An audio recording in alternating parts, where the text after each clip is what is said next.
Hello, friends and brothers. This is Dennis Yates with Masonic Improvement, joined by my co-host. Actually, Justin is now just inner circle, but our inner circle is so special that makes him very special.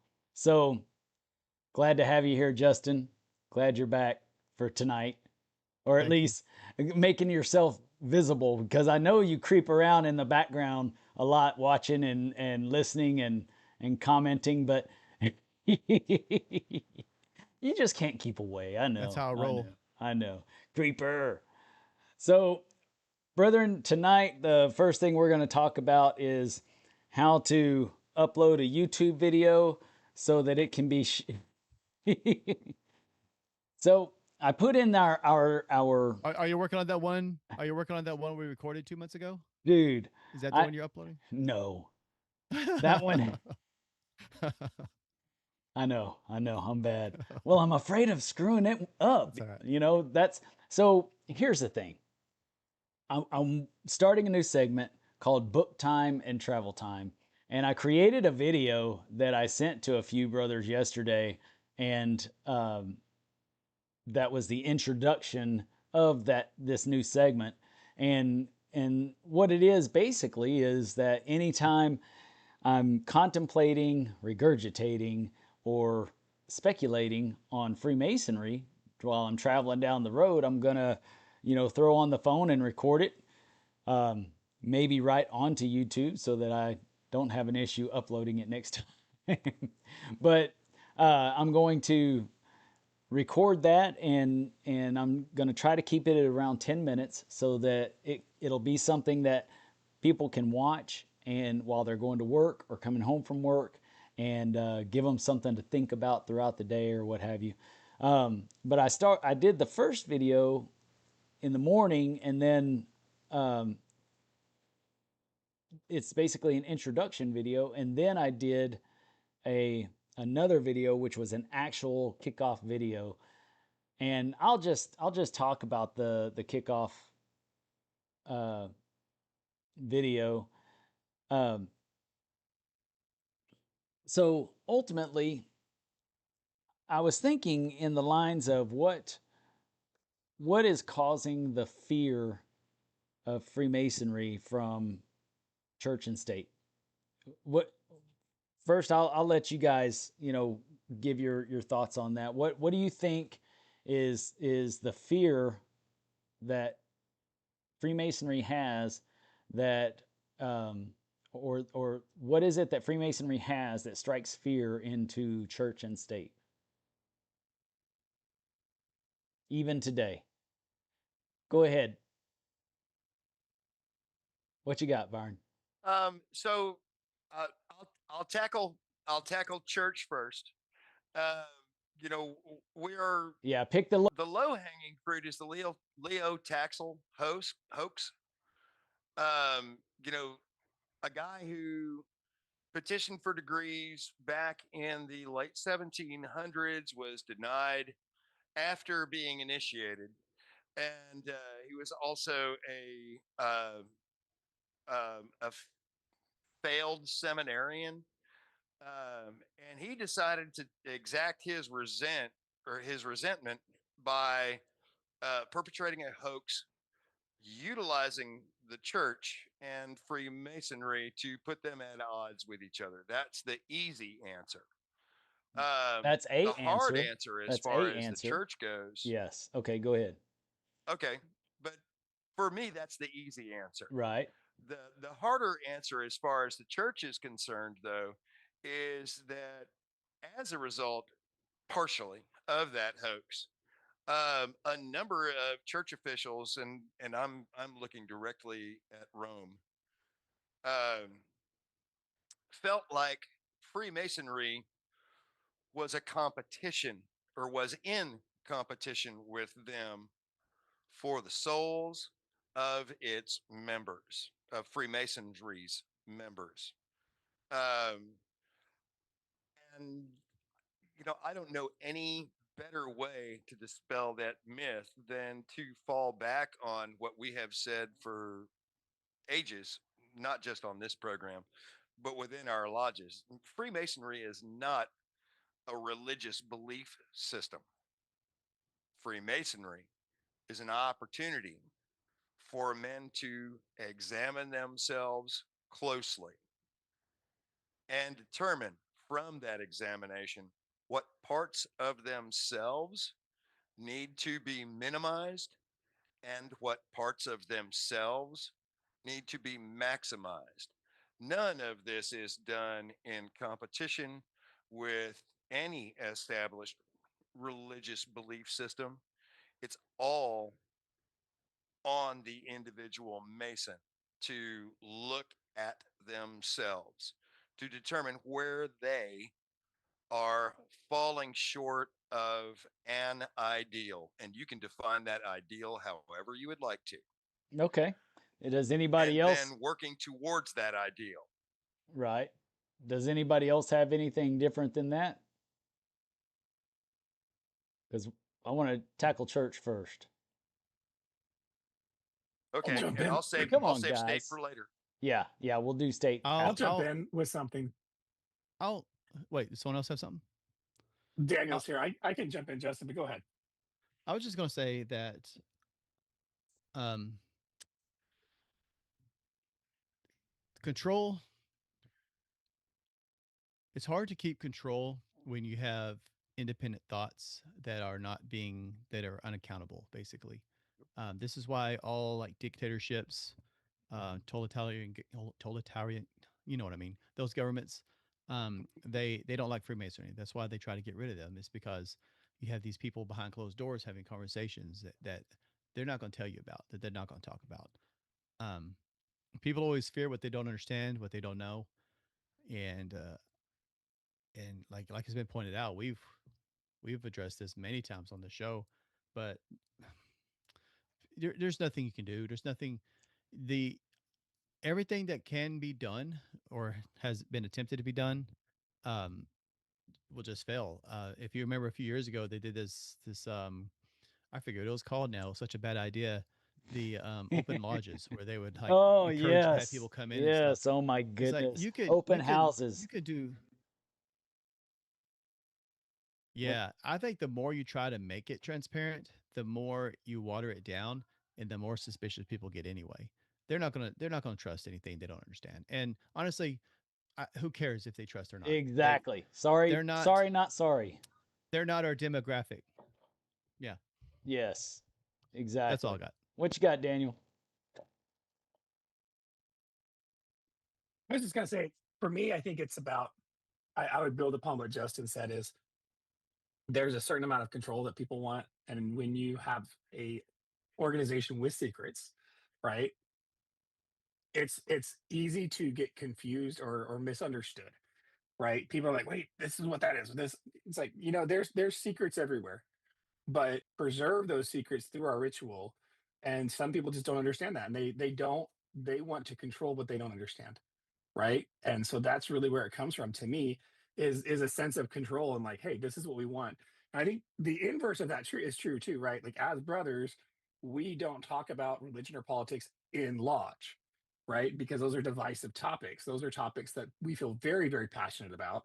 I think in some ways, sometimes we go to the extreme of never talking about that with our brothers, which is also not good.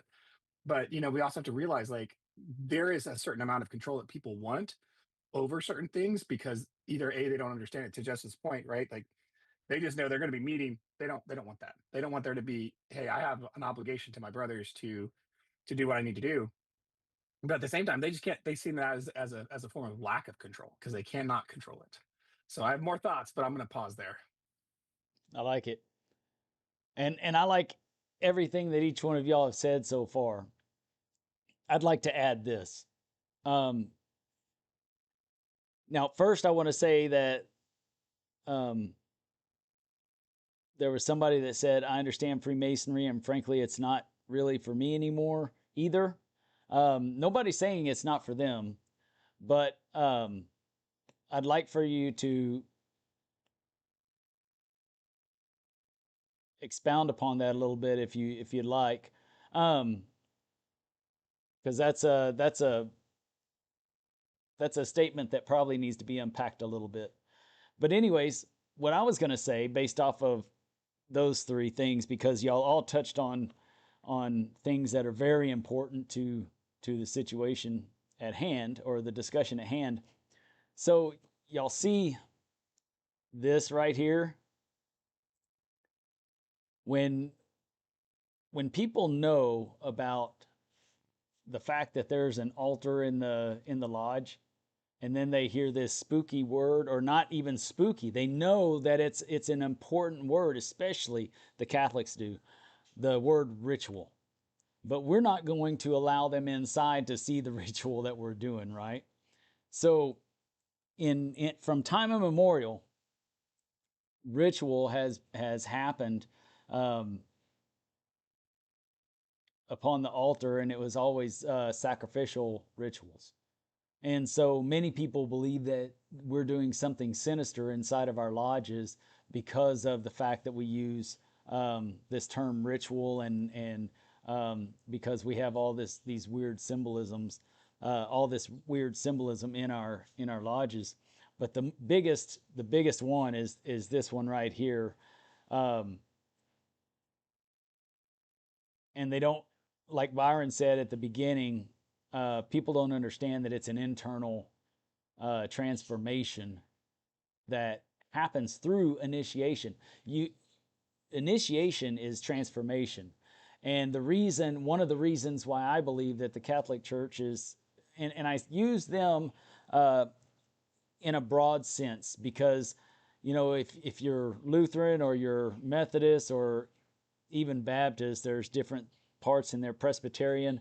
There's a deal to say, I believe in Jesus, I believe in the Holy Catholic Church, blah blah blah, and that basically means the church as a whole, right? The system of, to the Catholics, especially because they use a lot of ritual in what they do. They have a lot of chanting, a lot of different words that are given in specific order for a specific reason. Heck, even that when you pray the rosary, it's a specific prayer to each bead, and it has to be followed each time. That's the process. You follow that same one, you learn it that way, and you follow that the same way, and that's a ritual. And I don't see anything bad about that. But because we have that, and we have this transformative experience, where we don't subscribe to any particular God while doing it, we subscribe to the creative God, the grand architect, the Alpha and the Omega. Really is what we're subscribing to, and so we don't necessarily need someone else to tell us that our soul's okay, because we're working on it. Now, most Masons belong to different churches or different religions, what have you. Especially in the U.S., it's mostly Christian. There are some other religions, obviously, but it's predominantly Christian. But ultimately, um, we're competing with transformation through initiation, because we're in any sacrifice. First, you have to be torn down and then built back up, right? In any transition, in any transformative experience, you're torn down and then built back up, and that's what initiation represents. And frankly, that's what's happening with, when you're being baptized. You're being cleansed by water, you're purified, then you're dunked, and you rise again, and you receive the Holy Spirit. And that's been the task of man from the beginning of time, as they gazed into the stars, and they were trying to understand why they are here and those stars are way out there, and who made it all. That's been from the beginning of time. Man has tried to maintain contact with the divine, right? So here we are talking matters of intellectual and well, we should be talking about matters of intellectual and spiritual, um, for spiritual growth within our lodges. And yeah, you're right. They feel like we're competing with them, but we're not really competing. We're trying to reinforce the fact that God is bigger than all of us, and we great commandment of Jesus himself is to love each other as yourself, and and that's basically what we're encouraging people to do as well. Anybody else got anything else on? Wow, crickets. I missed the question because I had to step away, but totally missed the question. So I'm Well, trying to put together what y'all are talking all about, right. but I So think I why? may have it, but I don't know. Yeah, why is the church feel threatened by Freemasonry? Why do they fear Freemasonry? Why do they feel Mm, threatened by Freemasonry? Because Brad, we while you think about that, let me jump in.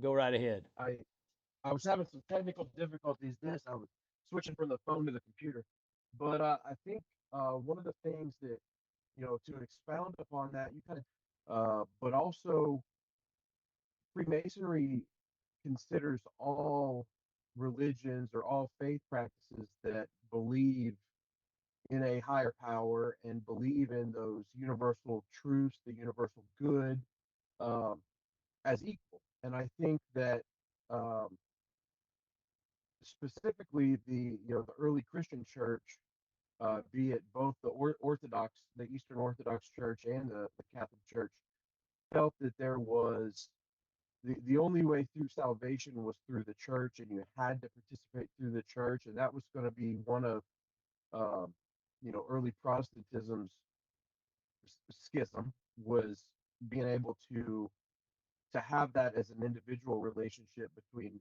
an individual and their creator, and not to say that other religions also don't have that, because they do. But the fact that we can talk to, not only develop that personal relationship with our creator, but also talk to other individuals of other religions, treat them as equals, meet upon the level, and see and recognize that a lot of those truths that previously were only found in the church can be found all over the place, because they're universal, and every religion is going to have some aspect. I really like that. I really like what you said because it really puts a nail in it. The ultimately churches themselves compete for power and for their religion to be the most important, right? And the only way is through them. And really, if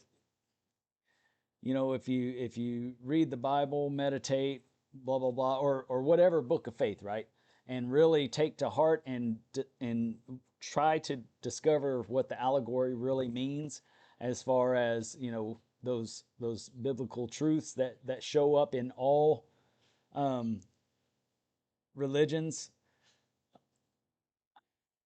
You know, it's uh it's pretty apparent.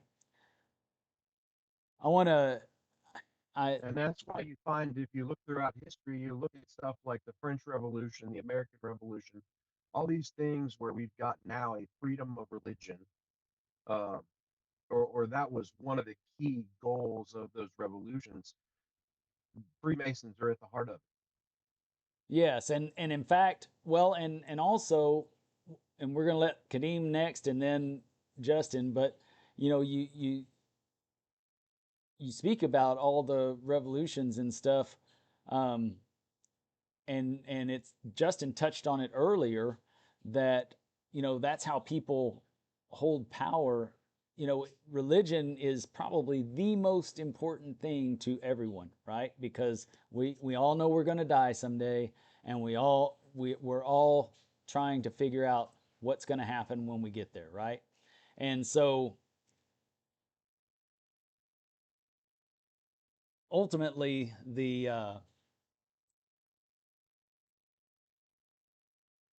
oh shoot, I lost my train of thought. I was looking at all the stuff that started popping up on the screen. That's why I'm not good at this, and I need people to help me with the people that are on the live feed. Um, Golly, Justin, dang it, you had it, and you had the answer to this, and here I've just flopped it. Go ahead, go ahead, Kadeem, and then Justin can go from there. He had his hand up Well, earlier, I was Justin. gonna ask. Speaking of what you just said, do you think that Freemasonry can ever call the church and kind of say, hey, let's sit down at the table, let's talk about it, but more so of, hey, I'm here to assist. I'm not here to compete with you. I'm not here to take your power away. Don't be afraid of me. But do you think that that dialogue can ever happen? If so, what could be the basis of it? I don't think it will really ever happen, and I think that it would be. I don't think it's our responsibility to try to have that conversation. It I really don't care, to be honest with you, what my church thinks at this point. What's funny is that my church, some of the people, are turn their nose up to Freemasons, and the founder of the church, the first pastor and founder of my church, was one of my charter members of my lodge. But yet, Freemasonry is bad. I'd like to welcome the folks that have come on. We've got Courtney 198. Now, the other thing that I was looking at that kind of got me sidetracked earlier is it says I've seen obligations on more than 5 different texts, and I think that that's great. We should absolutely be able to have the obligation on whatever faith that person prescribes to, because ultimately it wouldn't be binding if it wasn't on a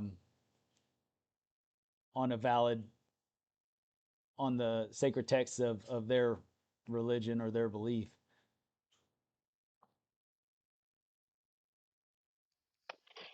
So I have a little bit of a thought on this. So my brother Nick Jones up here came and spoke at my lodge. We had Masons and non-Masons in present, and he went from the beginning of time, from the ancient Egyptian mystery schools all the way through present Oh day. yes, he does a great From presentation. from he broke that down into an hour and a half presentation, not that quick little 30-minute one that he did at the symposium. So he Yes. breaks it down even deeper. And basically, from the beginning of time till now, what has happened is there has been suppression from either political or religious powers that be at the time. The Romans did a whole lot of controlling the world's religions and through time. And when they had these mystery schools pop up, whatever it be, they would be a group of people that would start learning about themselves in an initiatory type uh, group of men or women or whatever it was. And I think that they were afraid of um, losing members. It's like they were losing people, and people were actually learning about themselves and getting smarter. And I think it's a way of the religious or political powers that be to suppress the people, and it's still Yes. happening today. Yes, So and that was the point I wanted to make, and I'm glad that you brought it up, because I had a brain fart when I started to make that point, and I dropped the ball, and I apologize to everybody out there. But that is the thing that we need to remember, because Justin pointed it out first, right off the bat, that that religion was always used as oppression. And so for a and we're talking about religion, people, not faith, because faith is great. It's the institutionalized religions that oppress people that was bad. And then going back to the church and state, both those countries even today that want to um, you know that want to oppress the people and keep them all this and that. It's all done to keep them ignorant to the rest of the world, and so that they have that control. I was looking on here. So when I stated that somebody needs to have their ought to have their obligation on whatever faith is theirs, we had it come up that I disagree. I think Freemasonry presents the Blue Lodge degrees as an early priesthood in terms of style. Think about the setting. And I agree with you. I completely agree with you. In fact, it's one of the papers that I present, which I may go ahead and give at Guadalupe Lodge on April 9th, up there in Jason's neck of the woods, into a priestly brotherhood. That's what we're representing there in especially in the very beginning, and then it goes on. But when you think about the setting of the lodge and the King Solomon, Hiram of Tyre, and then Hiram of Biff, those are all three different religions, different sects, and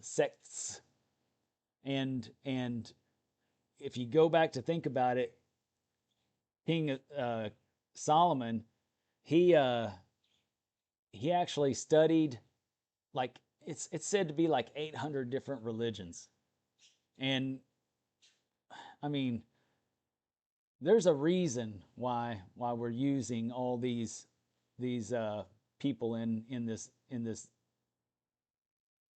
ritual that we do, and I think it's to show that we all come together upon the level. But what do you guys think? Justin, you didn't jump back in. Yeah, I'm getting probably backstepping a little bit, but geez, I don't remember who said it that made me think about it. But going back to like the church, and you have to keep in mind that the early Catholic Church, um, I mean, you were basically required to be there whenever they were open, and everything was given to you in Latin, which most people didn't understand, and Agreed. you couldn't have a Bible, like this was all information was strictly controlled. You like the priest would preach to you in Latin and then interpret to you what you're supposed to think, and you don't get your own copy to study or learn how to read it or anything. They gatekeeping is way overused, but it was a spiritual gatekeeping, and so it just goes back to showing like the the importance of control to them at that point. I'm sorry, I know we stepped back a few times. I just want to get that out there. Nice. I I wasn't paying attention of what when he uh I guess it's Brother Nemeton um said, okay, well, that's just not true. What part of it was not true? Because when we're talking, it's hard to keep up with the words that are being said on the screen. But anyways, yeah, I agree 100%. That was the whole idea behind the Enlightenment period, and coming out of the Dark Ages was the fact that the people were suppressed, through government and religion, and it became the mission of some to help to educate the people and to allow them to have freedom of choice and freedom of religion and all that. So, um, and then during that time, of course, you also had the people in science, alchemy, kind of the same thing, because back then that's what science was. Um, it was the very beginning stages, and then later on those symbols were used in reference to enlightenment as well. There's a different path through that symbolism to to uh, to enlightenment. And then, the Freemasonry was not. I saw in here earlier that Freemasonry was not the original um, mystery schools, and nor are we today. What we do encourage is to study the original mystery schools, like Brother Atcher said. Religion has always been used as a mean of oppression. I feel like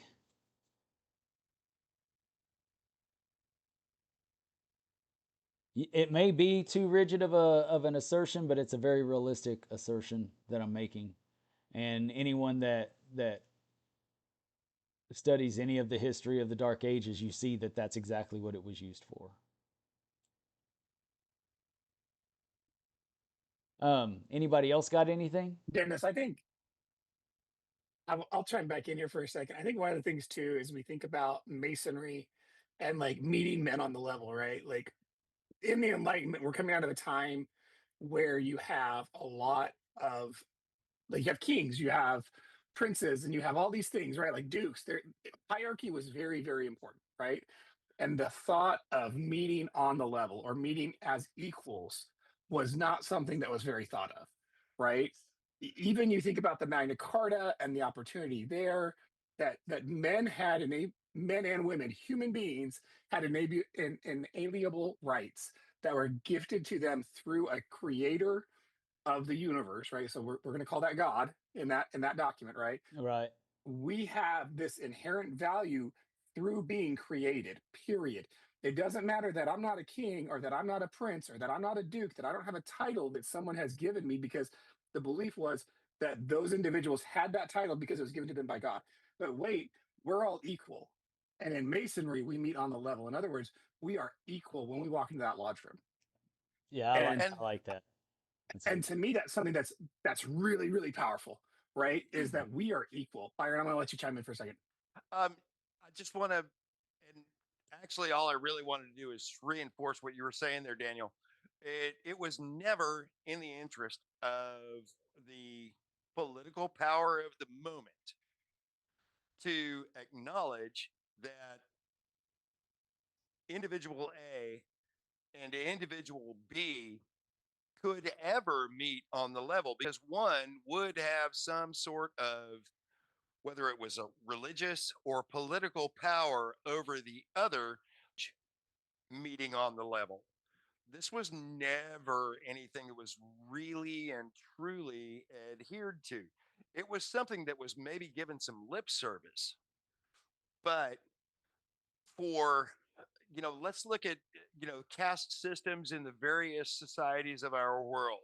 We have all of them to a greater or lesser extent still today, even in the US, which is supposed to be the melting pot of America where everybody has the same opportunity to achieve success. Um, we still have kind of a caste system. And it's not just here. It's in Canada, it's in Mexico, it's in Great Britain, it's in Switzerland, it's all over the world. You know, there are always going to be haves and there are always going to be have nots. The beauty of Freemasonry, in my opinion, okay, and this is only my opinion, I do not represent the opinion of a Grand Yeah, Lodge we anywhere or should have anything started like out that, with all this before we started having okay? this conversation. You know, but Freemasonry gives me the opportunity to get together, not necessarily with like minded brothers, but with brothers who are willing to acknowledge that Every other brother in that room has worth. I think that would be, That brother, every other brother in that room has value.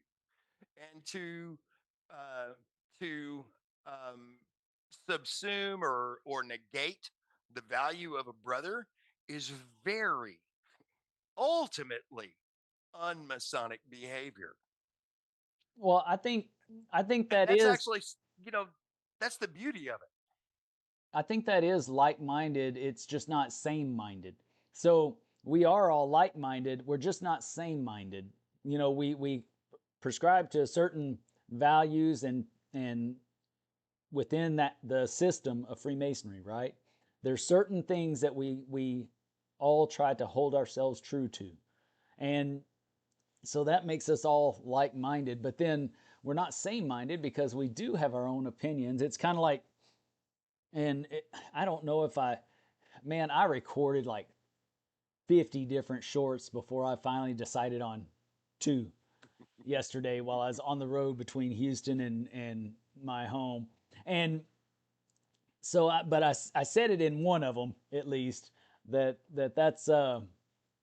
that's one of the beauties of Freemasonry is that, you know, before I and Brother Nemerton, I appreciate all that you're saying, even if we disagree on stuff, because I believe we probably agree on a lot more stuff. But you know, I am always willing after Freemasonry or before Freemasonry, I was very rigid, and I saw that statement earlier, and I had to stop and think about it because man, I was extremely rigid to where it was tough on my boys because I was so rigid because you know I grew up thinking you had to be a man's man, and so it wasn't the best environment for them to learn how to be a good man. But after Freemasonry, after initiation, and I started really studying, and I went to church every weekend, and I went to church every Wednesday, and I went to church, you know, every time the doors were open, basically. But that still didn't mean that I drank from the same Kool-Aid cup, right? You can read the Bible 100 times and still not understand anything that it says if you don't want to. It wasn't until I went through that initiatory experience that it really made me stop and take a look at myself. And when I did that, I became less rigid. And now I am the person today to where, man, I will change my mind. If this life of mine is mine, and ultimately when it's my time to die, it's me and the maker, right? It's not me, you, and everybody else with me as I walk down that path or float down that path to meet the maker. It's me and the maker. So I am allowed to and I am able to change my mind at any time on any belief, on anything, and I have Oh come no, to terms with that. You just have to give me a good enough reason to prove that my current mindset is wrong. And that's what Freemasonry did when I went through that initiatory experience, right?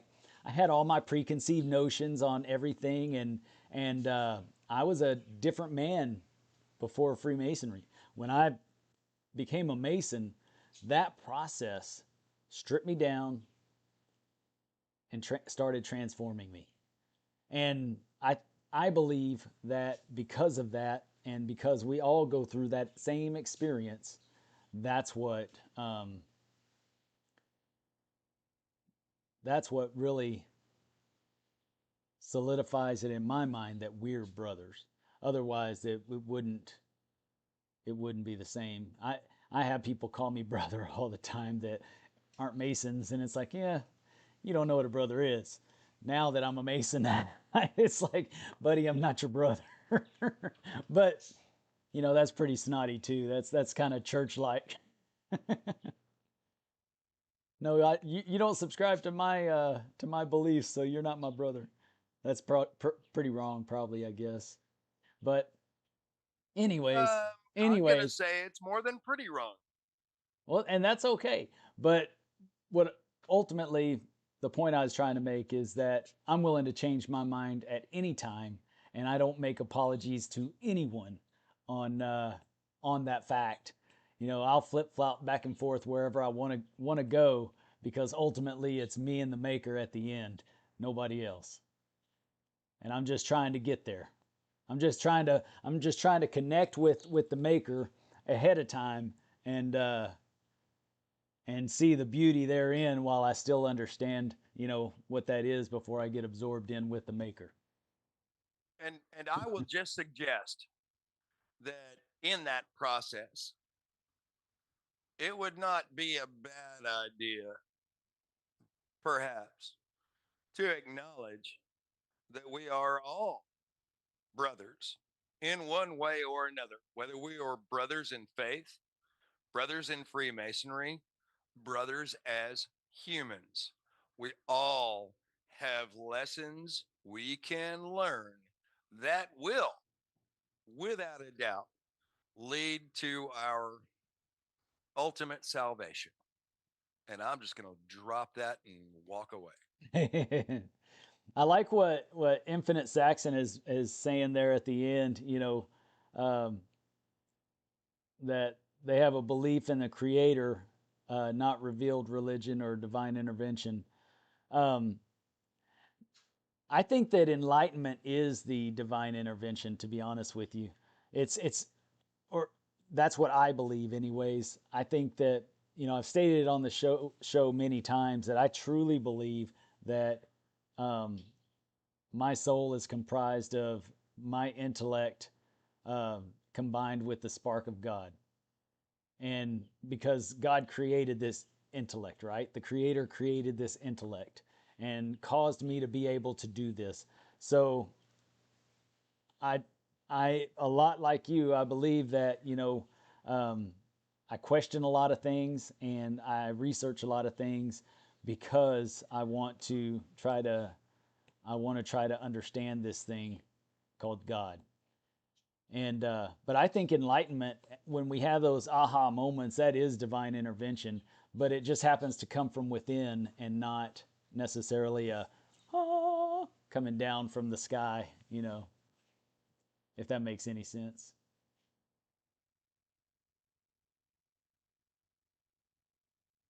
I want to go back real quick to the point that Kadeem was making. I'm not sure if he's still here. The He's not. He backed out. Yeah. Teach him to So have to work his, while we're on the show.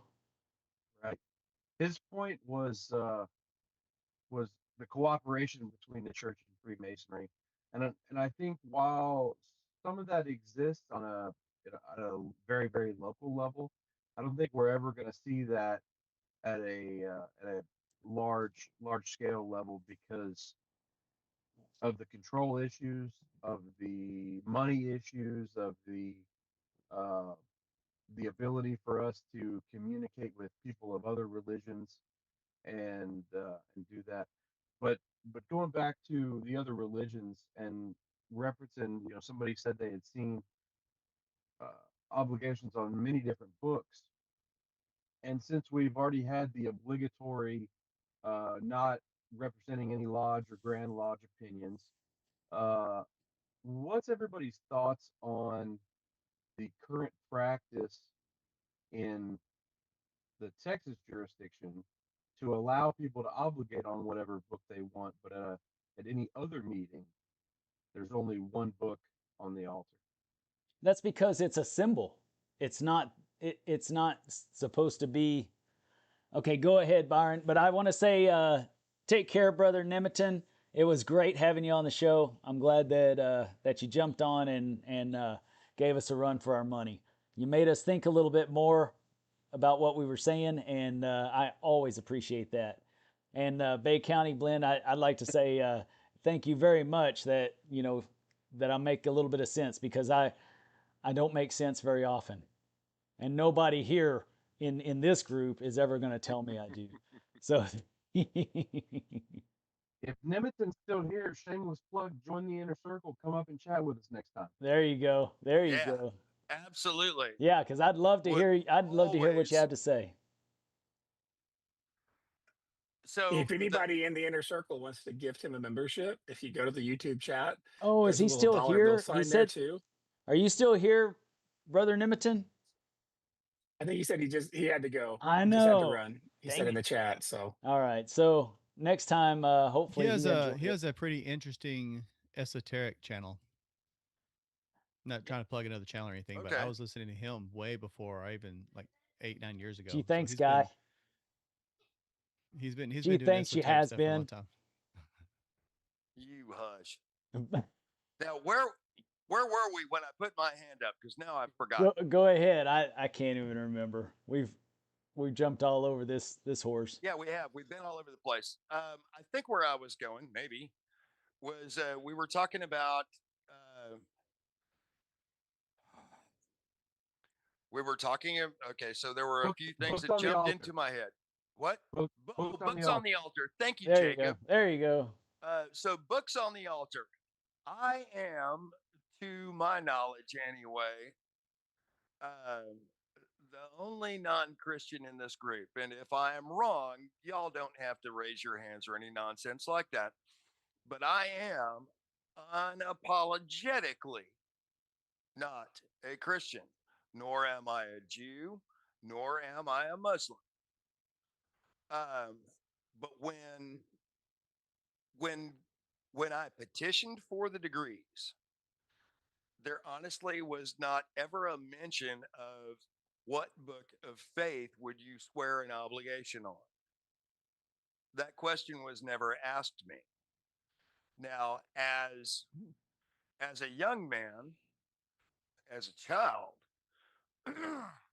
I was at various times Southern Baptist, Lutheran, Roman Catholic, Eastern Orthodox. So I'm very familiar Jeez Louise. with No the wonder you're various not Christian anymore. No, just I'm kidding. very Just familiar kidding. with the various incarnations of Christianity. And I don't have any problem with any of them. I believe that Christianity has a very strong positive influence on not only where our country is today, but where we are all as, sorry, let me rephrase, where many people are as Christians. It certainly leads to that introspective nature that I spoke about earlier.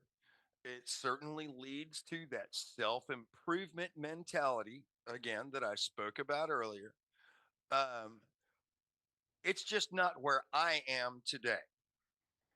But when I petitioned for the degrees, there was one option and one option only to swear my obligation on the Holy Bible.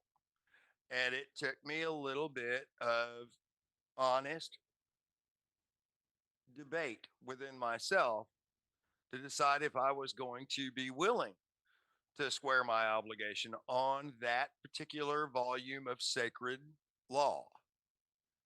I used to use the word lore instead of law. And I believe that that is a significant difference for me today. That volume of sacred law, the Holy Bible, both Old and New Testaments, carries just as much weight as the Torah, as the Quran, as in my case, the Havamal. Every every religion that has a volume of sacred law has equal validity to the claim of the souls of the people. I am not going to sit here and tell you that mine is superior to anyone else's. And I believe truly that that is part of what is at the heart of Freemasonry. When we meet each other on the level, we don't meet each other just societally. We meet each other spiritually on the level. And frankly, I believe that that is the more important meeting. tend to agree with that statement that Mic drop. we should.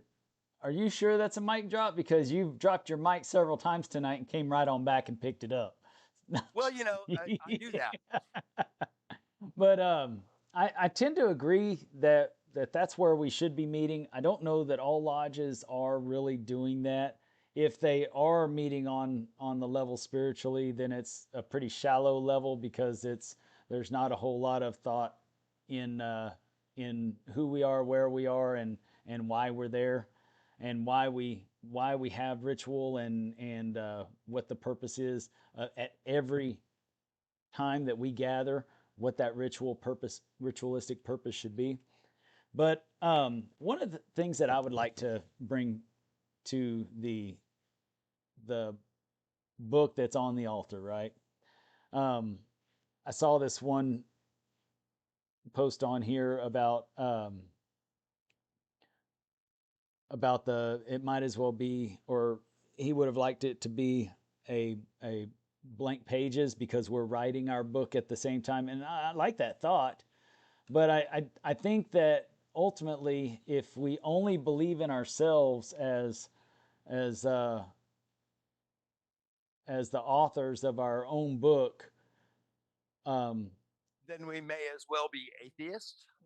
maybe yes, we're balanced. We're well, I think, and not to say that the Infinite Saxon, not to say that I'm not trying to come down on you or anything, but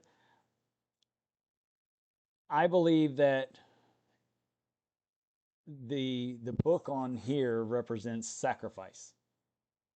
That's the ultimate sacrifice. It has uh, different sacrifices all throughout that book, all the way leading up to the sacrifice of Jesus, and it was even there were many other sacrifices before that, but that's ultimately what that book is to me. That's the representation of that book, and I think that that's also the representation of um, all the other books. That's why you can find the same divine truths within all those other books that align with that book right there. And so when we stop looking at it as, oh, that's a holy Bible, and start looking at it as that's a book of faith built on sacrifice um, for the good of the whole, because every story in there is some leader trying to do good for the good of the whole, right? Every story in there is about some leader trying to help the people. And sometimes it's through sacrifice, sometimes it's through war, sometimes it's through whatever. But that's ultimately every story in there, and there is sacrifice all throughout the whole thing. And every one of them was done on an altar. So when I look at that, I'm looking at sacrifice. And it's reminding me that when I went there, I had to realize that I I did not have all the answers, and I needed to strip away some of that pride and prejudice that I carried inside, so that I could be built up as a better human being. And every time I see that, that's what I'm thinking. And I wish that people didn't look at that book and think that only represents the Holy Bible. I know it represents that for many people because it's the religion, it's the book of faith that they have, which is great. But I wish that more folks would look at it as that's the sacrifice upon the altar, and that represents what the sacrifice that I gave.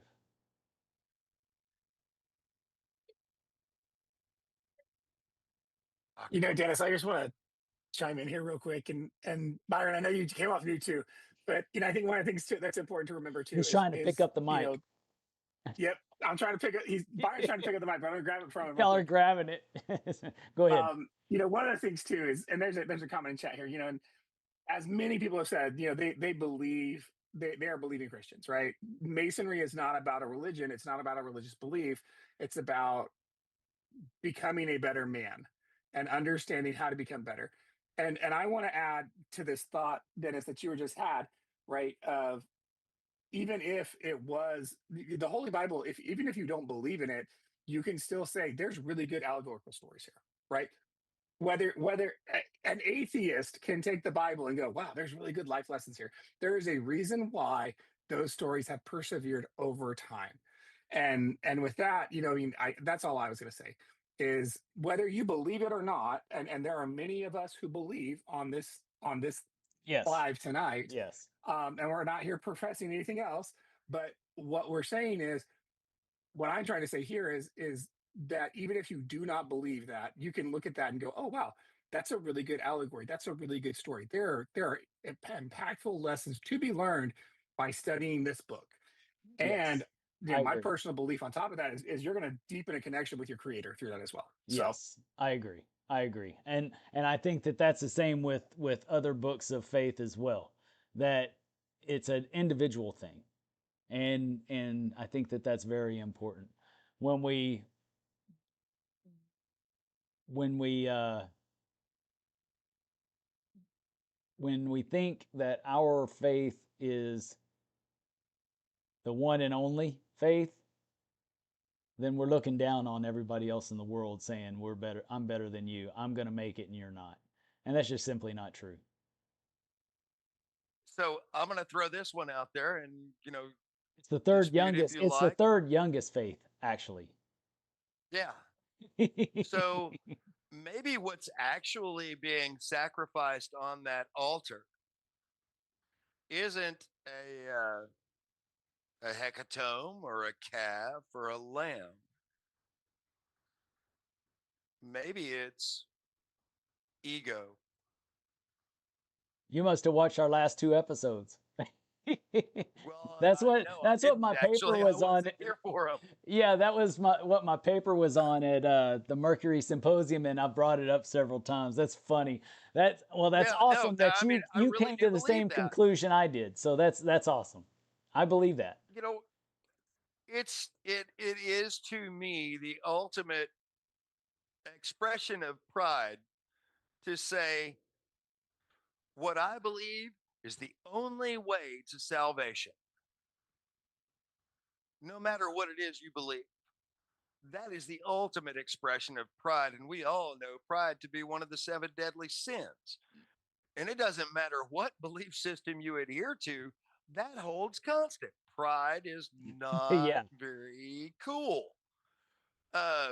So that's what I saw when I took my obligation was this was another opportunity to subsume my ego and keep my passion within due bounds.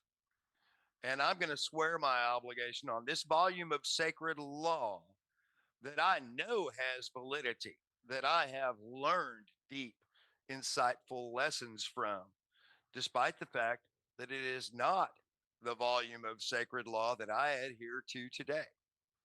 Right. And I agree. And I could this one of the most interesting things to me is that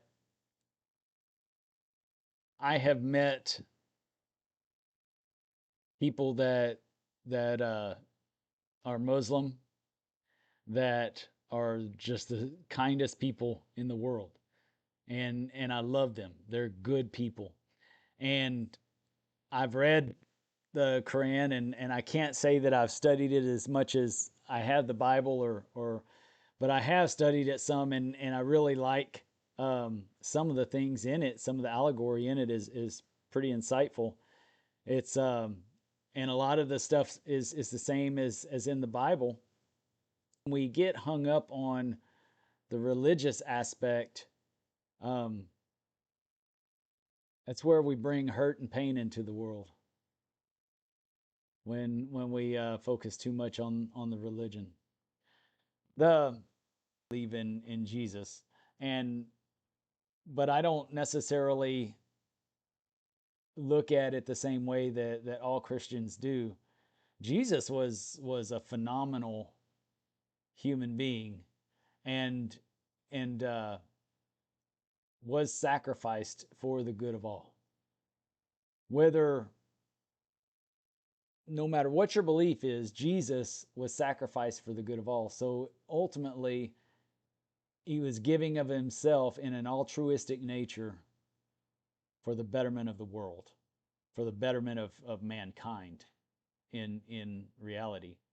So nobody on this show is going to say that, that the words in that book are false.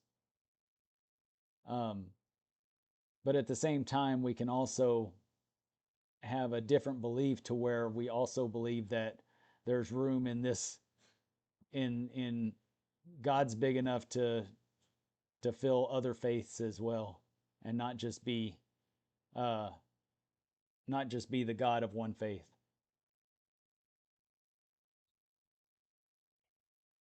That's how I feel. That's what I believe. God's bigger. God's bigger than the mind that says that he only belongs to this book. God's bigger than that. Sorry, not sorry. Right on. So does this mean we get to move to state now? Yeah, let's move to state. We've really beat the crap out of We've religion. kind of drilled down pretty deep on religion. I want to close out the religious topic with the and this is good because it's going to transition to state with a quote from the quintessential Bill S. Preston Esquire. Everybody just needs to be excellent to each other. Oh, nice. I love it. I love it. Yes.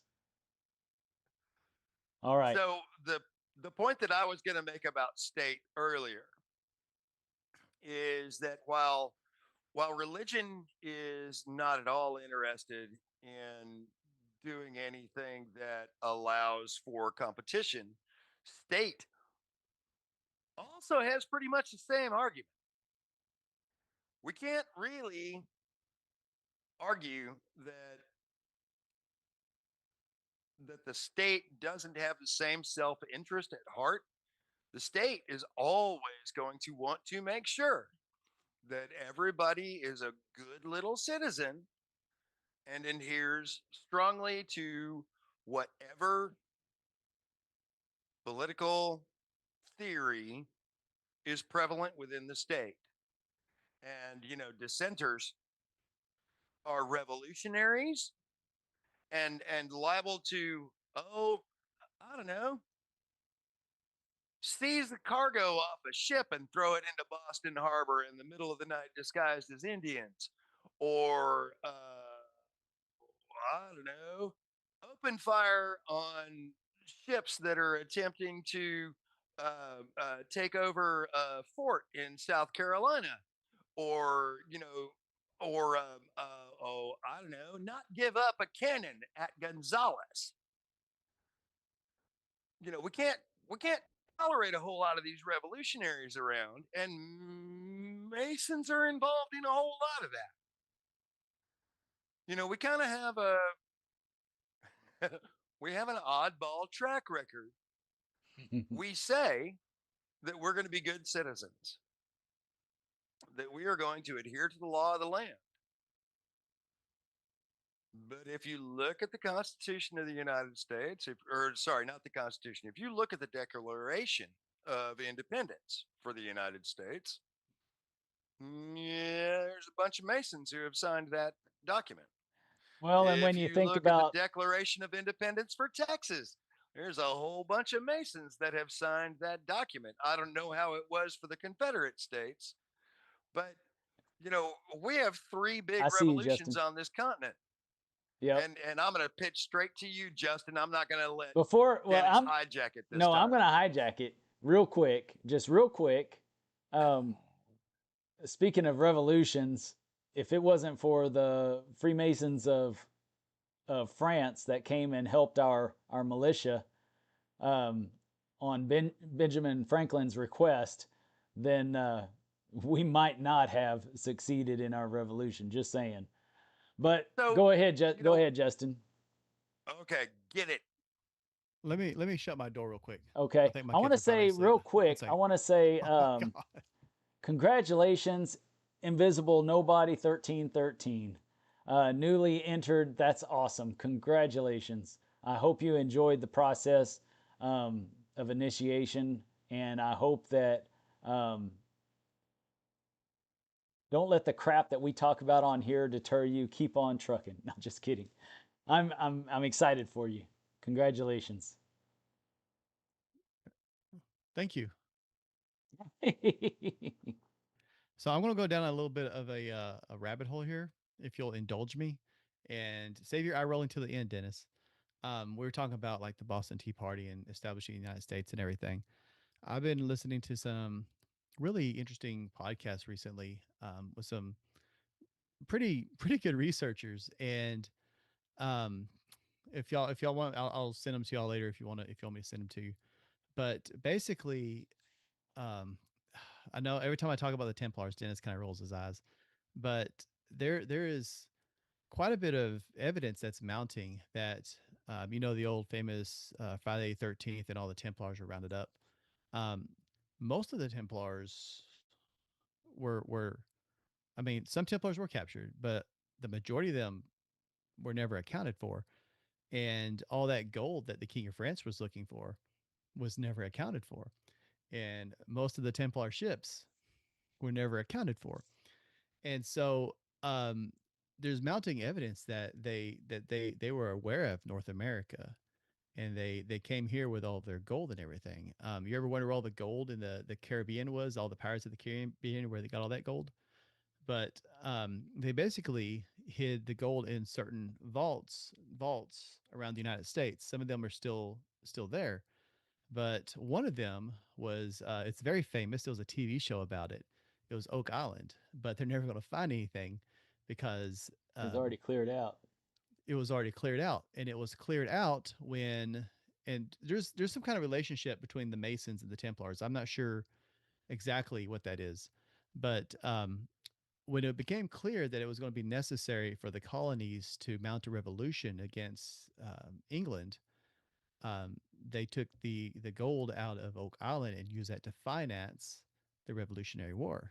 And it is a fact that a vast majority of the money that was needed for the Revolutionary War is not accounted for. We don't know where it came from. And so I, I'm just putting that out there. Nice, nice. Let's start all the let's start a great conspiracy on this channel right now. I mean, that's perfect. We'll get lots of views tonight.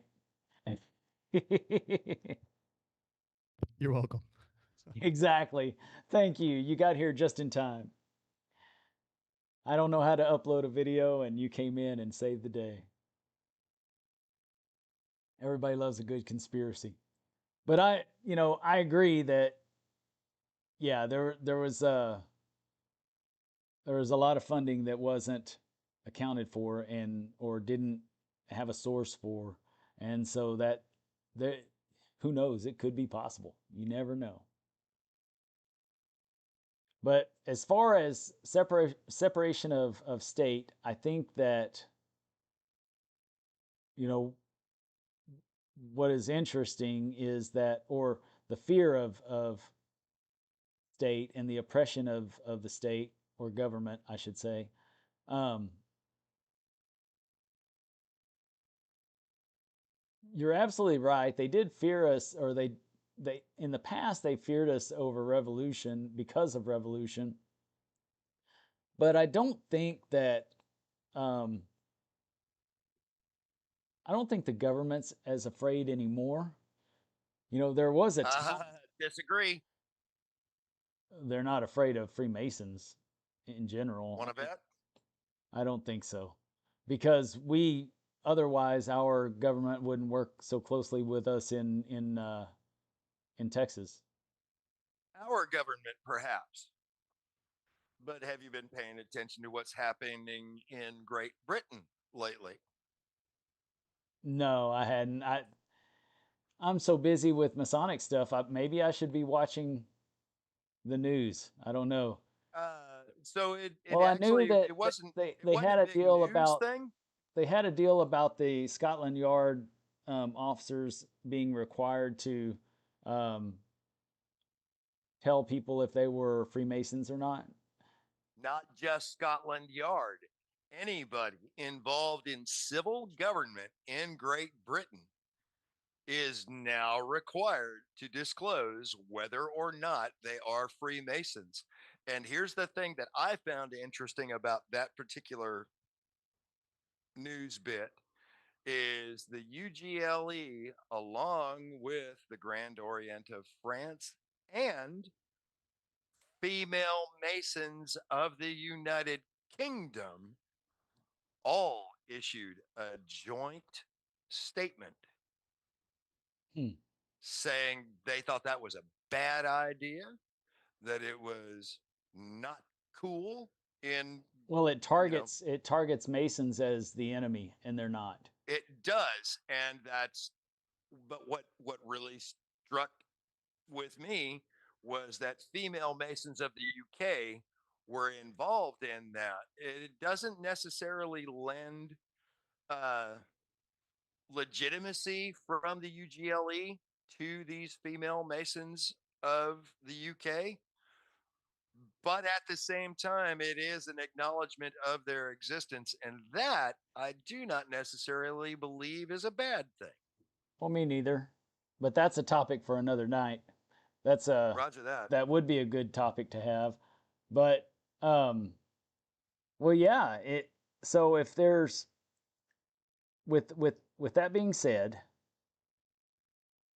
then I would be curious to know started that who started that politicking to get um, Masons outed within the government system. I would be interested to know which members of parliament were the ones that initiated all of that because, ultimately, if you want to take over a government, you take away free thinking, right? Because, you know, in order to oppress you, you have to be able to take away civil liberties. And that would be one is free thinking and, the different things that we believe in as Masons. But, who knows there are some countries where, and I don't want to put targets on anybody's back, but there are countries that um, Masons are in high level positions because they're Masons, because of the brotherhood. And I can't disagree because the things that we're learning in our craft are things that teach us how to be good people and how to care about people beyond ourselves. And so I think that they would be good for government. But in some countries, they actually, seek out brothers to fill those positions. I've seen it, but that's a different conspiracy. For conspiracy people out there, that's a whole different rabbit hole to go down.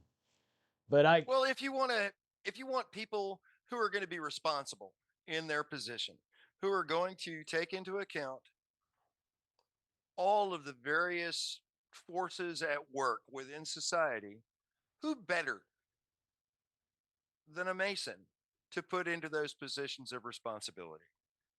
right, in my opinion, there's not. Eh, Somebody else may disagree, especially the person that trolled us earlier and said that we're a bunch of hamburgers and gave us a thumbs down. They may disagree, but but I personally agree. If I personally am looking to hire somebody to do a job for me or to work for me or whatever, I ask my brothers first. I ask Masons first because I trust them. I know that they're not going to try to take advantage of me. I know they're not going to, um, because we have certain obligations that if they did that, then I could have them kicked out of the brotherhood. there's repercussions for Masons hurting other people, right? Whereas, any Tom, Dick, or Harry can go out there and just terrorize people. I got a guy that still owes me $250, and I was just trying to help him. He was one of my contract workers, and I was trying to help him in a different scenario. He said he'd have it the next day after he got this job finished.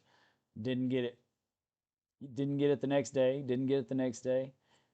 Still to this day, I still hadn't heard from him. So, but he wasn't a Mason. If it was a Mason, I probably would have seen it. It's been my experience, anyways. I sell regalia for Freemasonry as well. A lot of people on this channel know that. A lot of people outside of this channel don't know that. But, I typically will just send a brother a case or give a brother a case, and he can just pay me when he gets to his Venmo or whatever. I don't generally have to ask brothers for money. They usually take care of their issues. They usually take care of their debts with me. I don't know. It's just telling to me. I'm sorry. It's a good positive experience. So I would elect those people to be my councilman, my alderman in my city. If Justin Jones ran, I would definitely elect him. I would vote Justin Jones every day of the week. Twice on I Sunday. appreciate that. Twice on Sunday because I'm not going to be in church. No, just kidding. Just kidding. Just kidding. I do go to church. But anyways, but yeah, I mean there's legitimate fears from different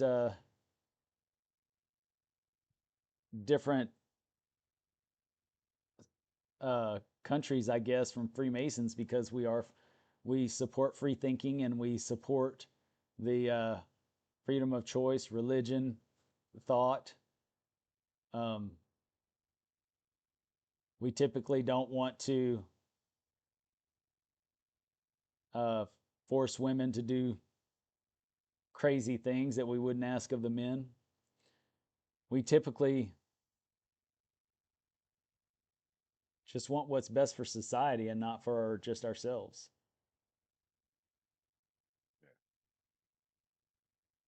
You don't see a lot of Masons in politics these days because it kind of goes away against our belief system, to be honest with you, at least in the higher level. So there was a time when I was pretty heavy into politics, and somebody had asked me or talked to me about doing a fundraiser to work towards being uh, one of the senators for Texas, right? And so I'm looking at the pay for, or not a senator, state representative, and I'm looking at the pay for state representative, and it's like $7,000 or something like that for the year, and I'm thinking, my God, we are in a system that promotes illegal activity. How could you be really a good representative of the people on $7,000 a year? Maybe it's 14,000 now or something like that.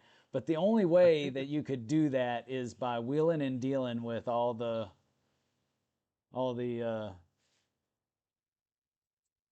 The pay can't be that low because they're worth millions after a couple years. exactly. Their pay Exactly. is about 40. It's about 40,000 a year, I think, is what I saw the last time I looked at it. Okay, But maybe. Still, you, you got to remember that they only meet every other year, so they don't work every year. They're But only yeah. getting but they that have to have across. but they have to have Oh, their the own stats business guy or is something here. else. We Yeah, got to get Zach in on this but conversation. the whole premise behind it, and the whole reason that it's always been kept low, was originally, it was thought of, and they wanted our state representatives to be people that were invested in the community. They Yes. wanted people that owned businesses that were doctors, lawyers, shopkeepers, restaurateurs, cattle farmers, oilmen, people that worked and knew what the requirements were and knew what that stuff was. It was to prohibit or to effectively limit career politicians. How has that worked? It's not exactly, yeah, it's not exactly working out for us these days, I don't think.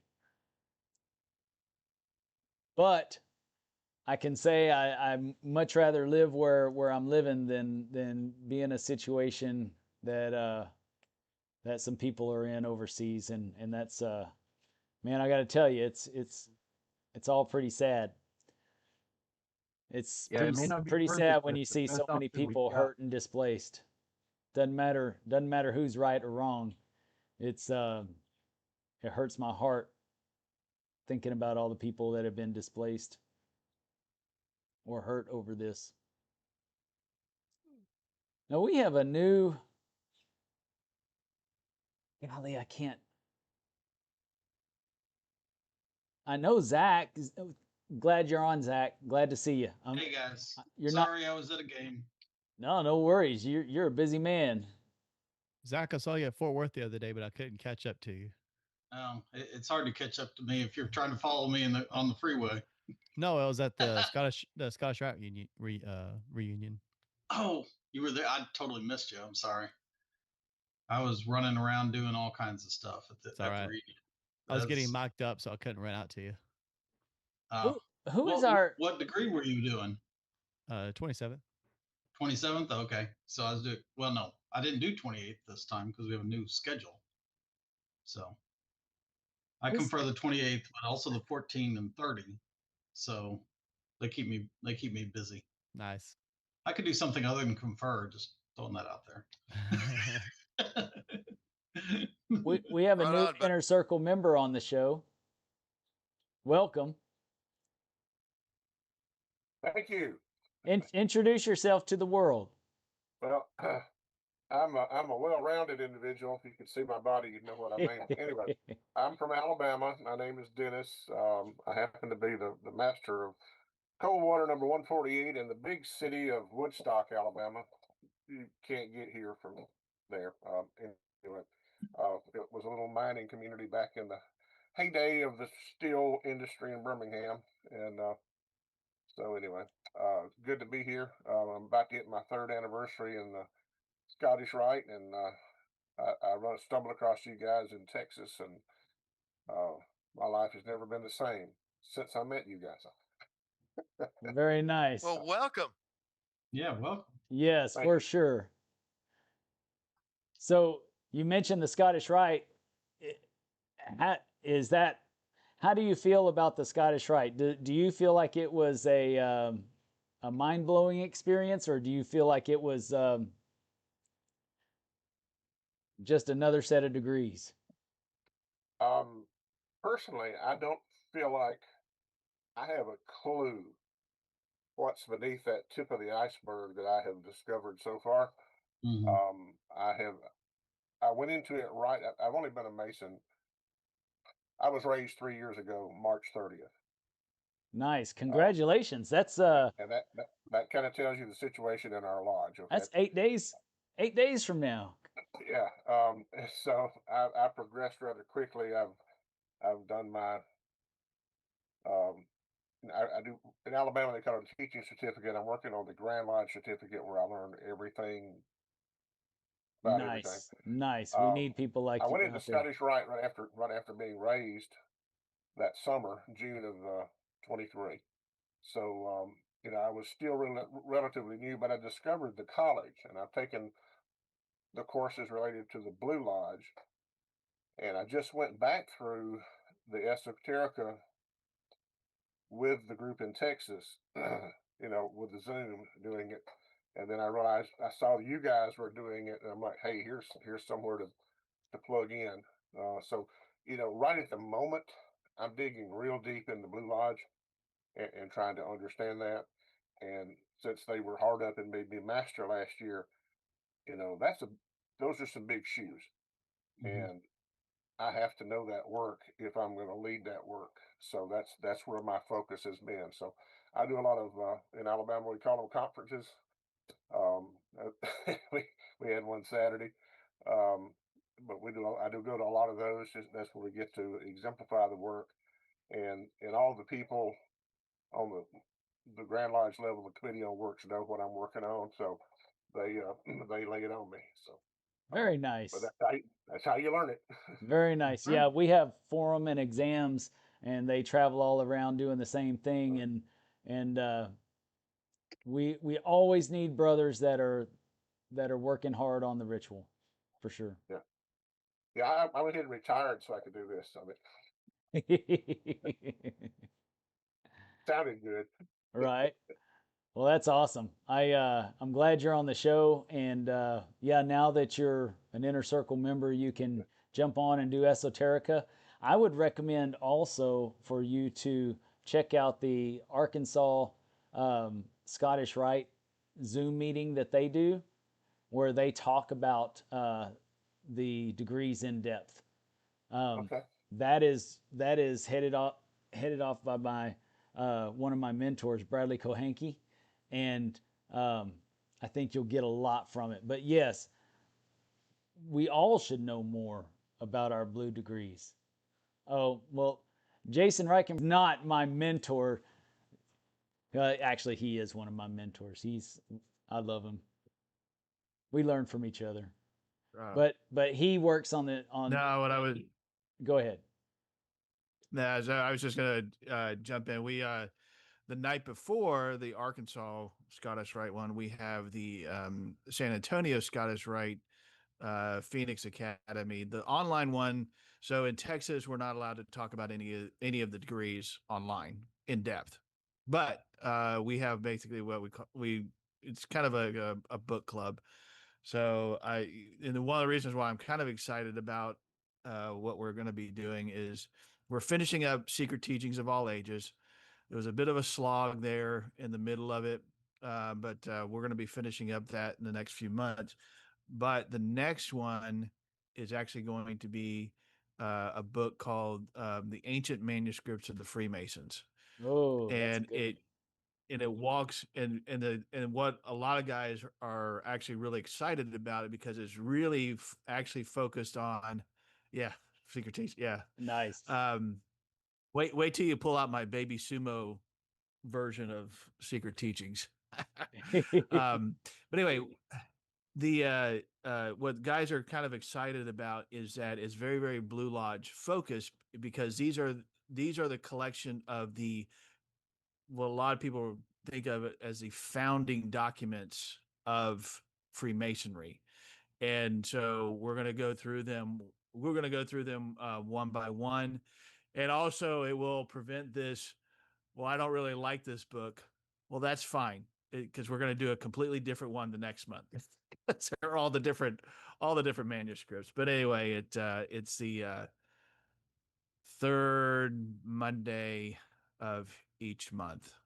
6:30 Central Time. Yeah, So, and but anyway, it should be that should start in. We should finish Secret Teachings by August. I think we'll probably get started with the next one in September. But well, anyway. and just so that you know, Dennis, that's my valley is San Antonio, and I absolutely love the Phoenix Academy. Jason and I are dear friends, and we've been on the education committee for a long time together, and now he's the chairman of the committee, and it's a worthwhile thing to get on there with other brothers and learn, um, because there are a lot of knowledgeable brothers that I learn from with our. I wouldn't be the person I am without my Scottish Rite, really. You know, you guys are lucky. Yeah, I say you're lucky. You're getting the best of me. I tell my wife that all the time. You're getting the best of me. But, you know, really, I was uh I was in the dark about Freemasonry until I met Brad Kohanke and Chris Williams, and then met all the brothers through my valley because they introduced me to the Scottish Rite, and then it extended on to brothers around the state, and then Justin and I got together. Justin was already doing this show, and I got together with him, um, and now Justin has bowed out and taken a deeper dive in with his kids, which is awesome. It gives me free reign now. Not just kidding, but um, yeah, I strongly recommend the Phoenix Academy as well as the Arkansas Scottish Rite to learn about the degrees. And ultimately, we believe in our Scottish Rite that we learn all this because it's an extension of the Blue Lodge, and we can take it back to help teach the Blue Lodge, teach our Blue Lodges a little bit more about what we're a part of. What you got, Jason? Well, I just wanted to kind of piggyback on what not you, Dennis, but the other Dennis, the new Dennis. Yeah, new Um, Dennis. Yeah, we're gonna have to call you so new Dennis because I'm Dennis number one. I'll settle down there. All right.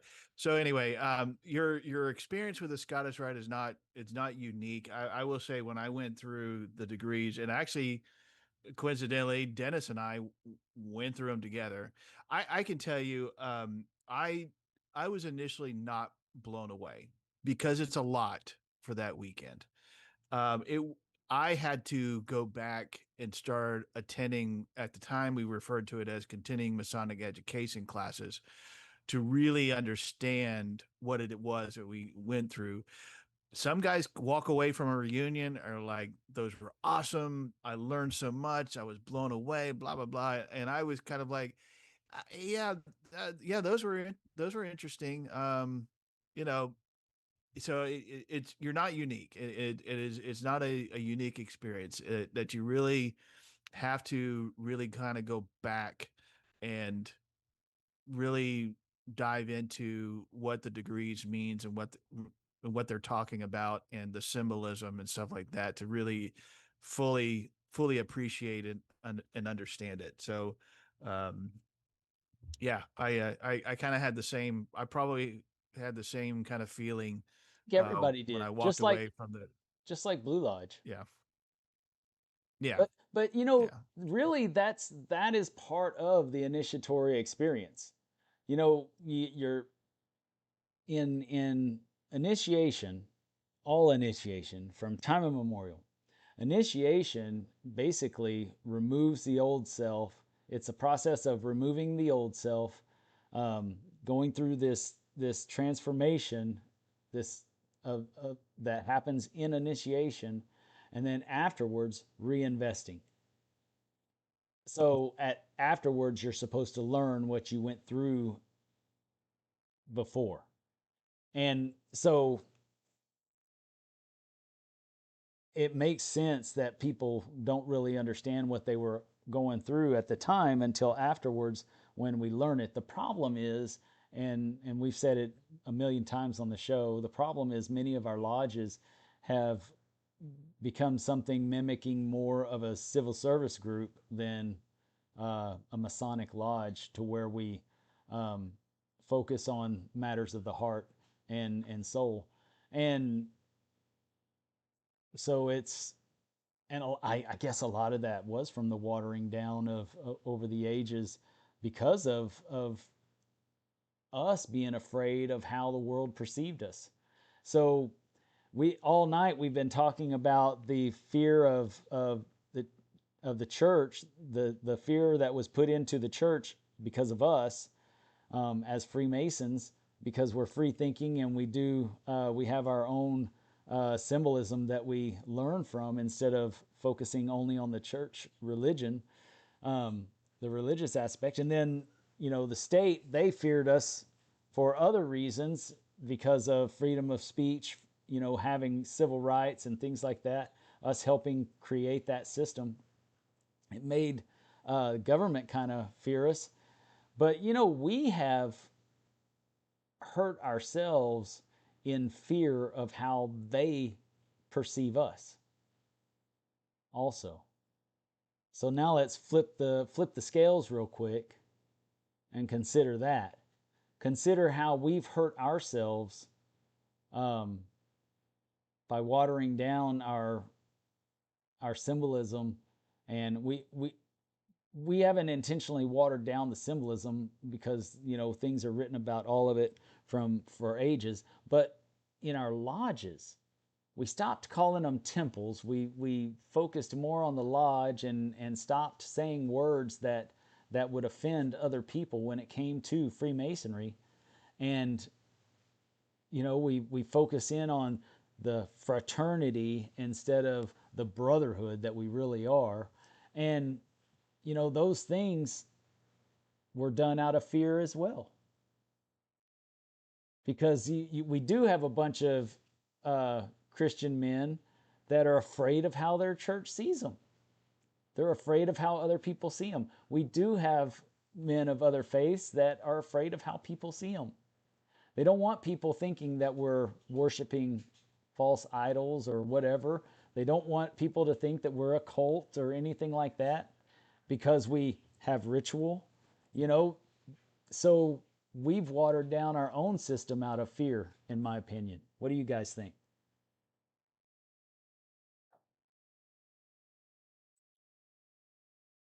Oh, come on.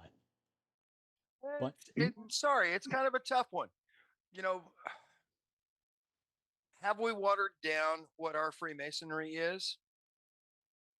Yeah, it's really hard to argue that point. thank you. Is that I appreciate watering it. down It was a good though? run. Well, but is that watering down necessarily a good thing or a bad thing? And that's where the gray area really comes in.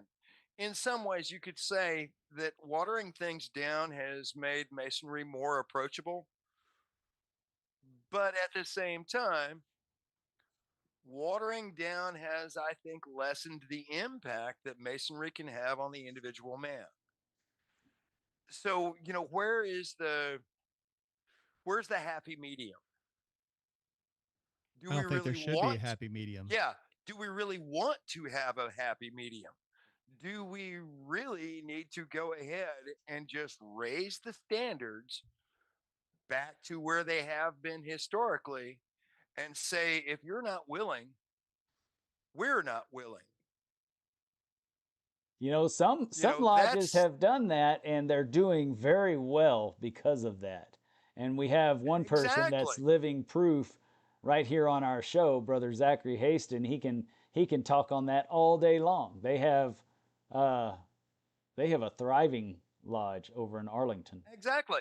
And you can make the argument all day long successfully that raising our standards is certainly having a positive impact on masonry in Texas. Does this necessarily equate to success at the lodge level in any other state? Maybe, maybe not.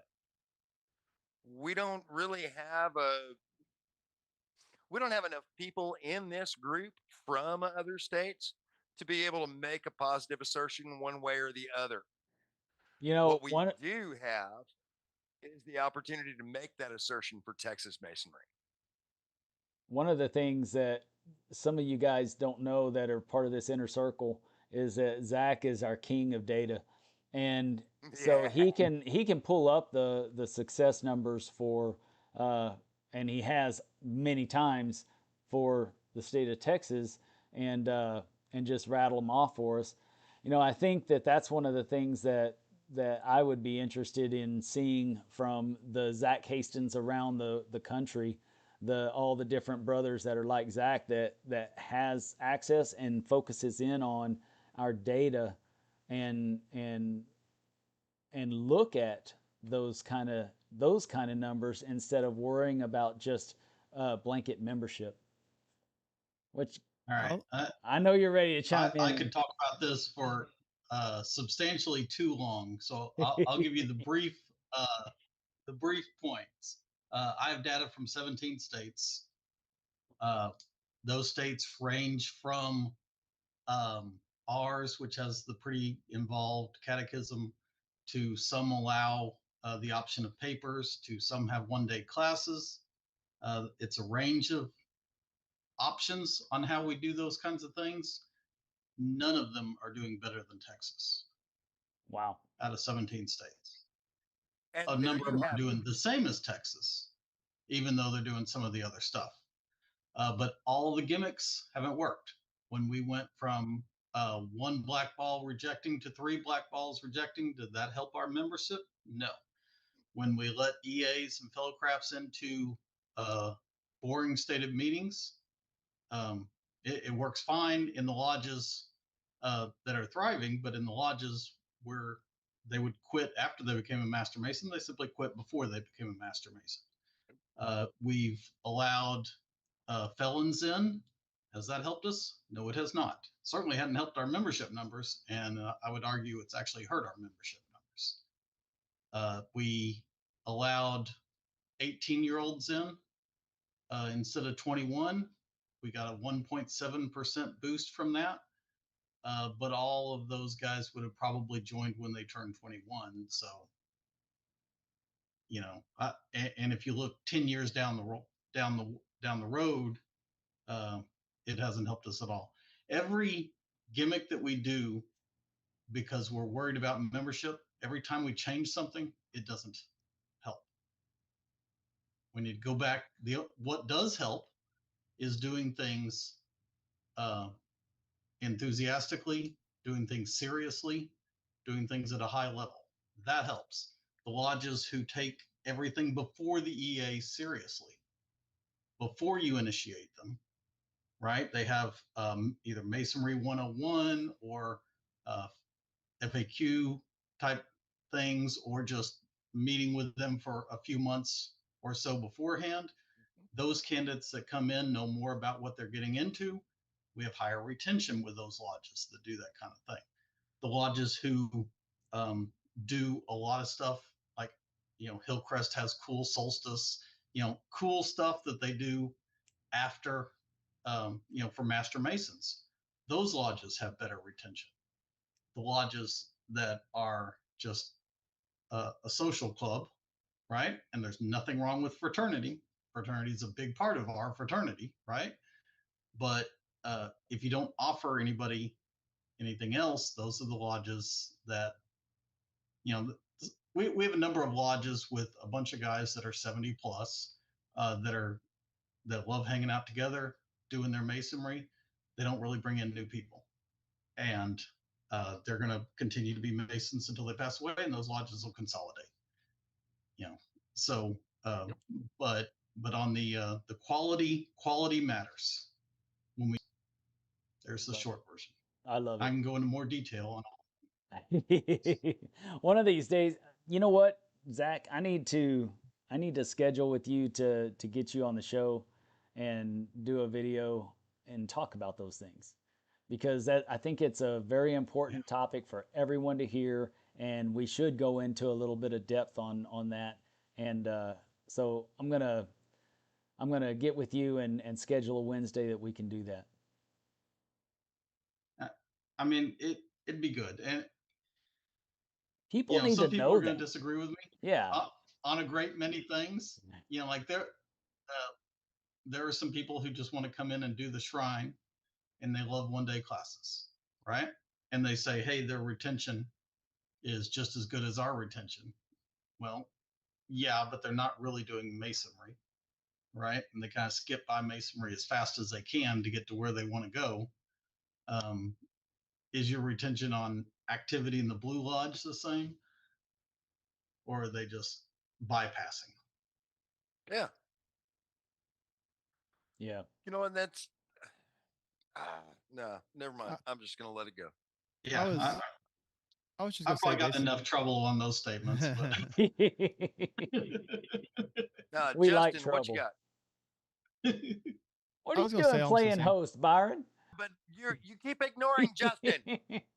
I'm used to it. Jerk I face. miss you. I miss you, Justin. Um, I love you. you sound like it. Go ahead. Zachary said what I was going to say way better, as he usually does. I was just going to say, as far as these compromises and things go, um, we we not just from data but from experience, our own personal experiences, we see what works and what doesn't work. We know what works, what doesn't work. Everything that has been the result of watering down Freemasonry has been detrimental to the fraternity. Mhm. But the lodges that are successful, and by successful I mean, I don't mean they have the most money or the biggest membership. I'm talking about lodges where you have high retention, people enjoy being there, they're getting value from it. These lodges that they're doing these things have kind of gone the opposite direction. They've gone away from this casual Freemasonry, this fish fry mentality, and they focus on something completely else. They focus on the soul, the individual, and making every meeting something worthwhile where they leave a better place. And all the things he listed off, the 1 day classes, I would even say things like low dues, things like anything that just lowers the the um the value. I want to say value. I'm trying to think of another word, Just but lowers the anything bar. that causes us to, yeah, lowers the bar, causes us to compromise who we are to avoid hurting a feeling or just to get a guy in so that we can get more dues, is harmful to the fraternity. And I mean, Dennis, you and I have had case study after case study on this show where we go in blind and we ask these guys what is working, what is best, and not necessarily in those words, but we get to it, right?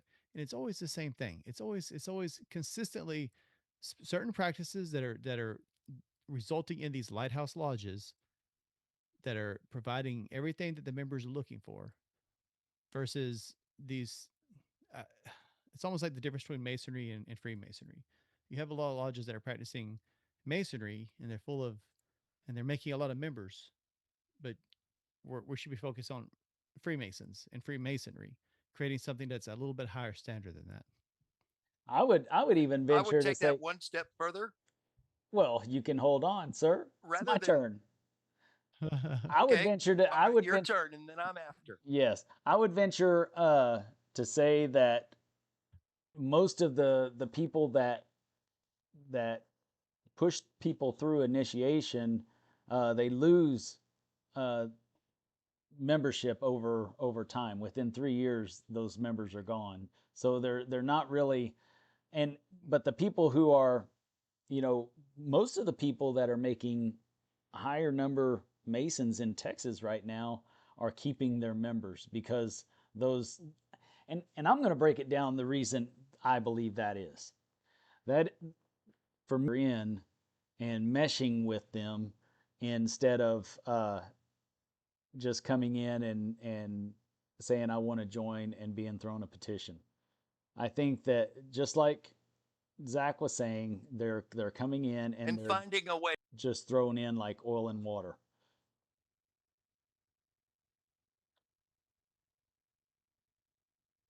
So I'm If that gonna makes sense. I'm gonna put That this might out not be a there, and good y'all analogy. tell me what you think.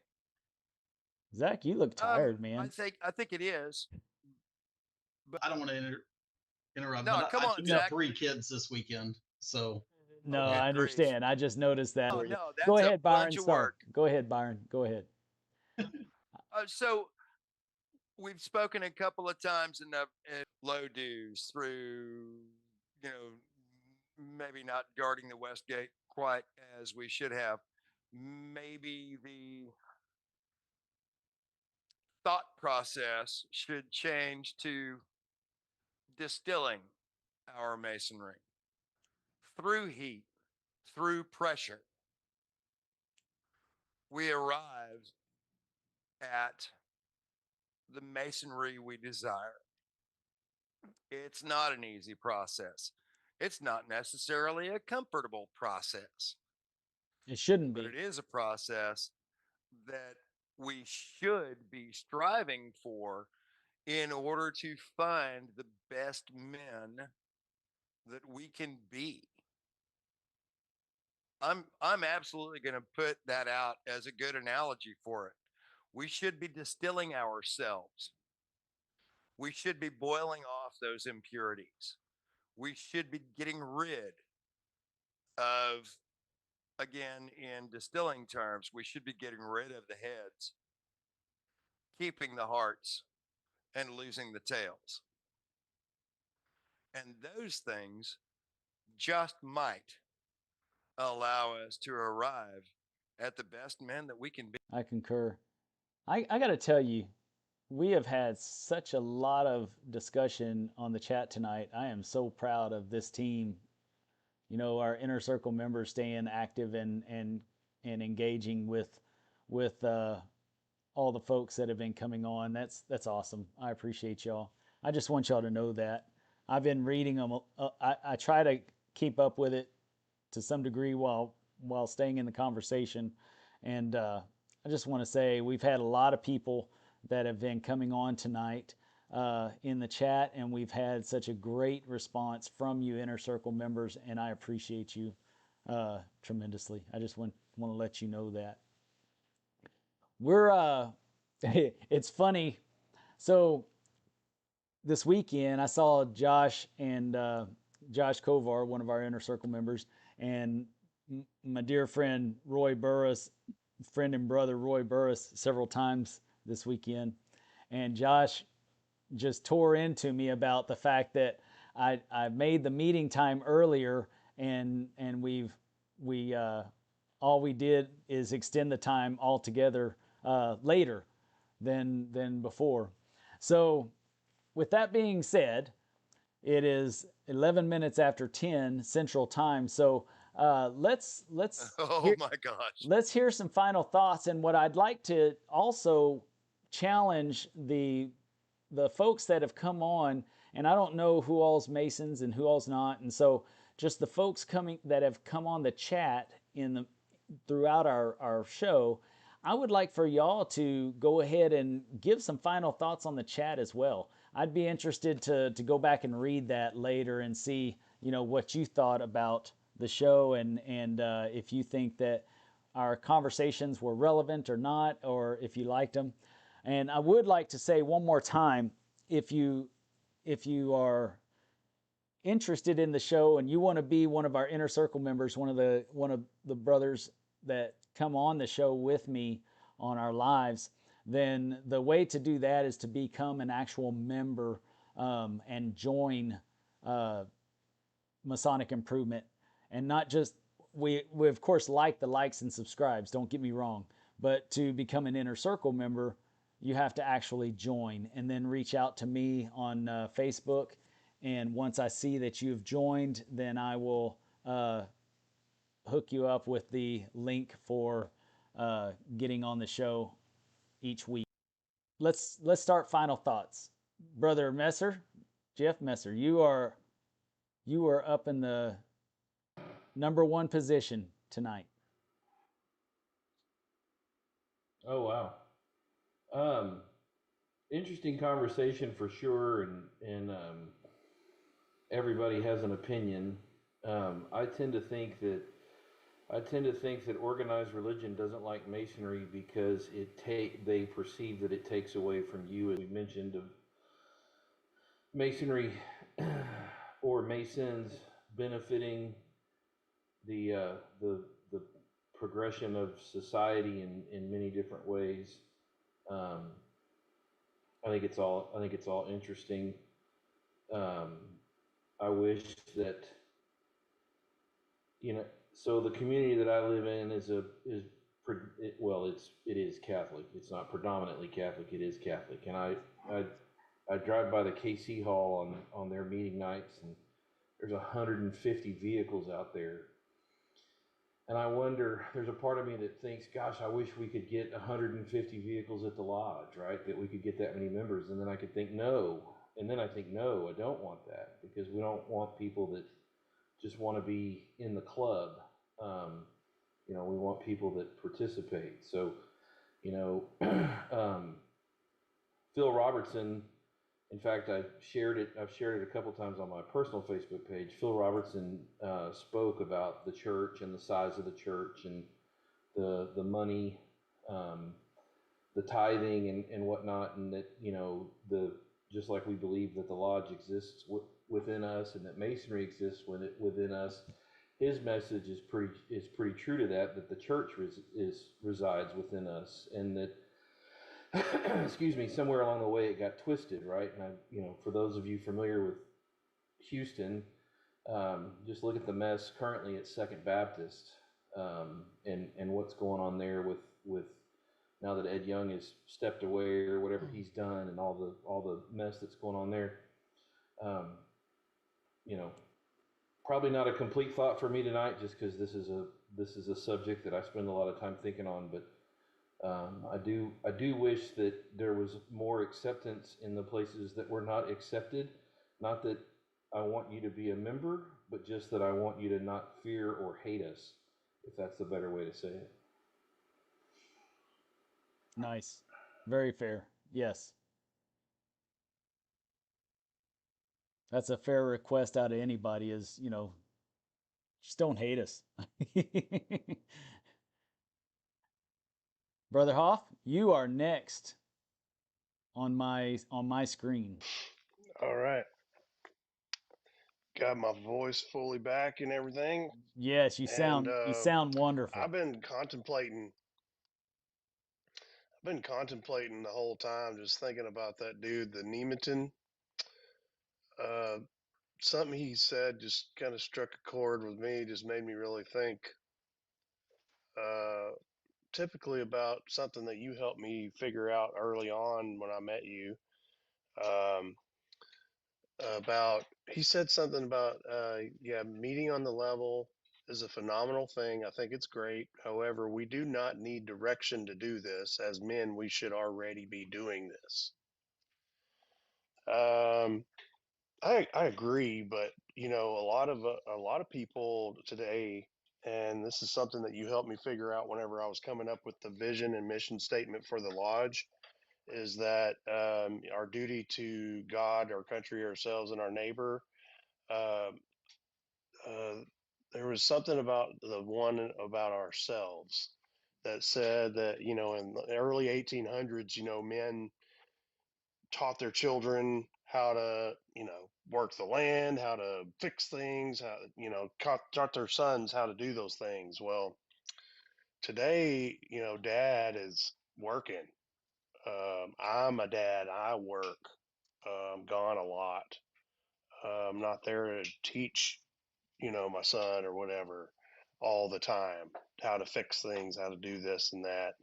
I didn't have my dad around to teach me to fix things and do things the way, a man does or whatever. So I've actually really been thinking about that statement he had, and what my rebuttal to that was, something along the lines, but he said that he goes, I said something about my dad being gone, and I didn't really learn from him. He said his dad wasn't absent, but however, he's not ever going to look down on somebody. And I was like, yeah, I agree, but maybe I wasn't the one looking down. Maybe I was looking up at the brothers in the lodge. I was the one that was down, and Masonry brought me up to the level to be on the level with everybody else. And that's really what I appreciate about Masonry and about you guys and about my brothers in the lodge, is that it has made me an equal. But I really have to keep my ego in check and not be looking down like he's talking about on people, even outside of the lodge in real world. So um, I don't know if that's really on topic with what y'all are talking about, but it's something that he said that really made me think pretty much for about the last hour and a half about my life. Nice. So Nice. Well, that's it a was a that good thought man, provoking. yes, anything that causes us to stop in our tracks and creates thought, man, that's a good discussion right there. That's awesome. Thank you, Brad. That once again, that was a great final thought.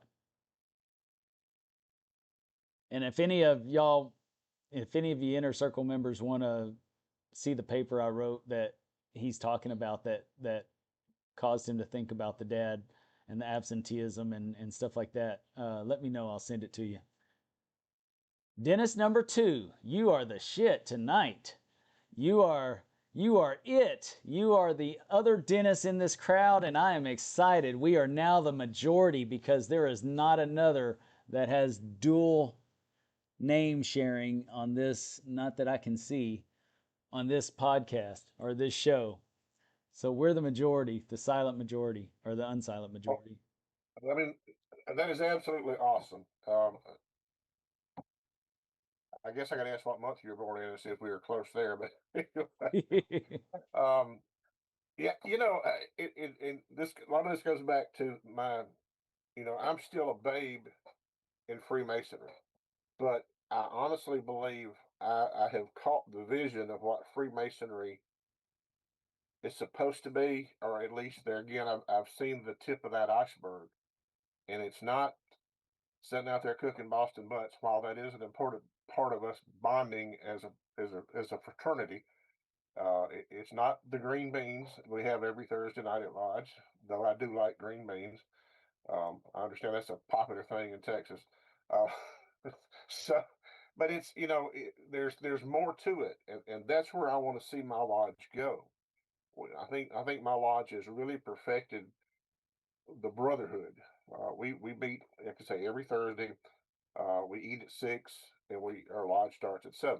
Well, there's some of us there at 4 o'clock, um, and we usually do some kind of practice. And we're beginning to see we've had some plural members come in this year. We have a petition we're working on right now. We've done some degree work primarily for another lodge who doesn't know how to do it. So we've begun to perfect our work because as I'm learning it, I'm teaching it. And so we do a class on Wednesday mornings for I call it the old fart class. So it's the guys who, you know, they knew it at one time. They want to be proficient in their places and stations. So we meet and work on that. But I'm looking for more ideas of putting meat in those meetings. We can discuss paying the bills and our next fundraiser. But there needs to be something there. So when a man goes home, if he wasn't able to come because of his work and sit there for 2 hours before lodge with us and glean all that fellowship, or he's not able to stay afterward to practice with us, I would like for him to go home pondering something significant that applies to his life that he can use. And that's why I'm out here looking for like-minded folks who are doing kind of like what you're doing. I mean, heck, the name Masonic Improvement, that's what I want to do. I want to improve my lodge. So guys, I'm here to soak ideas up, listen to what you say, learn about some of these gimmicks that don't work. Because if we're small lodge, we can avoid those pitfalls. We're even better. And of course, our Grand Lodge has entertained some of those same ideas, but so far we've not allowed younger members in. We've kept it at 21. But that comes up every year. The 3 years I've been in, I've been to Grand Lodge 3 times already. So, um, I was taught right off the bat. Let's go to Grand Lodge. Of course, we go on Sunday, stay the whole week, but because there's a lot of bonding and fellowship and sharing of ideas that can go on in those situations. And I know if I became more active in my Scottish Rite and my York Rite, it would give me more opportunities to network with folks. Logistics is my problem sometimes, just because where I have to go to my valley, or my York Rite. It's anyway, but that's just uh, if I want to bad enough, I'll find a way to do it. Let's put it that way. Be a part of everything. We did a 50-year pin Saturday for another lodge, or I was present at it, and we had that conference, and um, you know, we also did have a York Rite meeting Saturday. So, and we had a committee on works meeting. So it was, where do you go? But because the conference was in my district lecture is in my lodge. That's where I went. So anyway, but guys, I'm here trying to soak things up, and I don't know that I'll bring a lot to the table other than good questions, hopefully. So Well, there we go. that's awesome. I mean, that's what we're all about. We all at some point, all at least everybody in this group, I think, has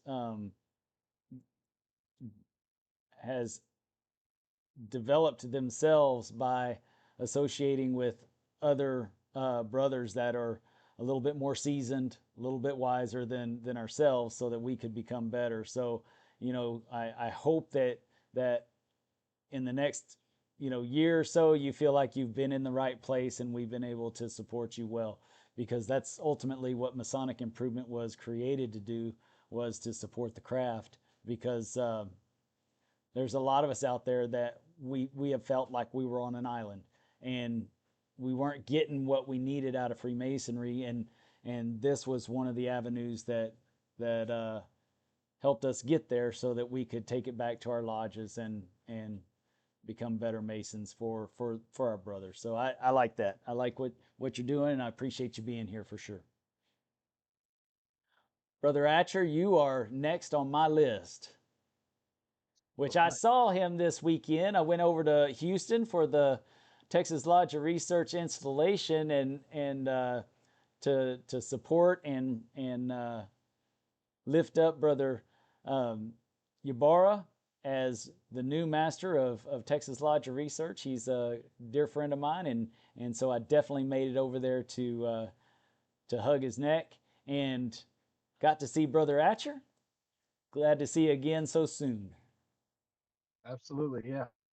That's my first trip over to any of the Lodge of Research meetings. It was a good experience. I enjoyed it. If any of the Texas brothers out there, or any brothers anywhere, in fraternal relations with Texas, are in those areas where Texas Lodge of Research is meeting.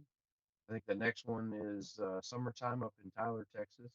I don't have it right in front of me right now, but it was good. I submitted a petition to affiliate over Nice. there, so I'll be attending those a little bit more regular, I think, and I hope.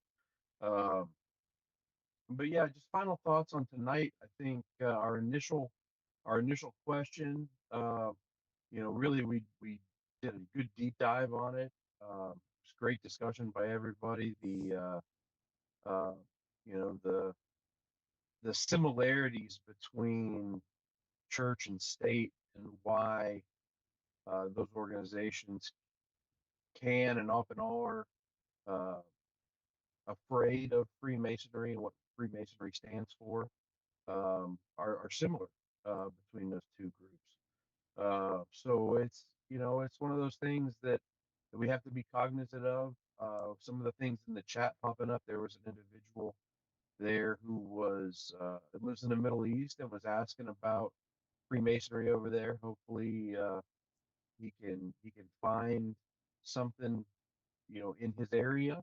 Uh, you know, Hoping that he doesn't find one of those online scams. Right, that's the thing. Right, reach out to a legitimate Grand Lodge in your area. Uh, but yeah, as far as me, it's going to be a busy week for Masonry. Just coming out of yesterday was the Lodge of Research. Wednesday, we're doing a cornerstone over in Bridge City for a couple of schools. That'll be a good time. And then next weekend is Grandmaster Conferences for the Southeast Texas area. Houston on Saturday morning, and then they call it the Beaumont Conference, I guess, because it's the region, but it's going to be at Cosmopolitan Lodge in Port Arthur, which is one of the largest and nicest buildings that I've ever been to. For, Freemason. It's got 3 stories. It's got an elevator in it, but it's all antique stuff. So if anybody's in the Southeast Texas area and wants to come to that Grandmaster Conference, Cosmo always puts on a good show. Absolutely. Yeah, I won't be there because we've got the Fannin Memorial on Saturday. Josh will be there with Roy. In fact, I'm going to make them be my mule. I've got some cases for a couple of guys that I'm going to ask them to tote over.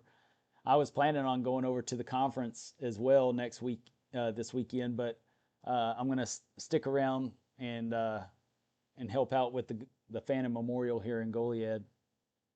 Let's talk aprons this week too, Dennis. I need to and to see what options we have, and maybe they can bring one over as well. Okay. All right. Sounds good. Or I can make you one custom. Right now, I'm working on one. Since we just passed the law that allows skull and bones on our aprons, I'm working on a past master's apron right now with a skull and bones on the bib, and I'm gonna have probably 10 or 15 of those available here soon. But anyways, yeah, we'll definitely talk about it for sure. But it's I've been waiting. You hopefully, of course, I my writing style is different. I'm going to have to definitely lean on Microsoft to have the correct writing style for the Lodger research. But I've been Just waiting use for Chat GPT. oh, hell no. I've been waiting for Erickson to become master to submit my paper so that I can get my apron. But I've got it. I'm ready. I just need to get it formatted properly and get it approved by them to present. But I've been waiting for him to be master. You're joining because it is so. For those out there and that don't really know, like our Texas Lodge of Research is more like what one would associate with an affinity lodge, because they don't really initiate new members. They just have affiliations from all the other lodges in Texas. Members can join the Texas Lodge of Research, and then to become a full member, you have to write a paper and submit it to be kept in the archives of the library and museum, and then you become a full member of the Lodge of Research. But I've been waiting for him to get in there. I'm excited. I can't wait. I've had I've done all the research. Everything is ready to go. I just need to get it formatted properly. So that's I'm glad that you joined. Byron, you are next in line. All right. So, first off, Josh, you are wrong. Wrong, Oh hell, wrong, here we go. wrong. Mayonnaise on a hot dog is an abomination before the Lord, Yeah, Josh and you is. are going to burn forever. Can we just clarify? It's not the real Josh; it's the fake Josh. It's a Yeah, Oh, okay. there's a special Fair enough. place The in fake hell Josh is for going to mayonnaise on burn. hot dogs. Yeah. You can do curry ketchup, you can do ketchup or mustard, pickle relish, all of that stuff, but mayonnaise, absolutely not. That's funny. All right, get to it, Byron. We got a No, lot of members on that's my tonight. final thought. That's my final thought. That's I'm funny. going to leave it right there. That's awesome. Dennis asked if you would post a link, Dennis one, for your regalia. Please do that. Oh, okay. And I really want to hear from, where'd he go? The other new guy, Mike O'Brien. I want to hear from Mike O'Brien at some point.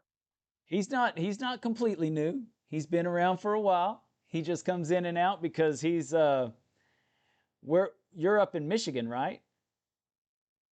Yeah, I'm officially new.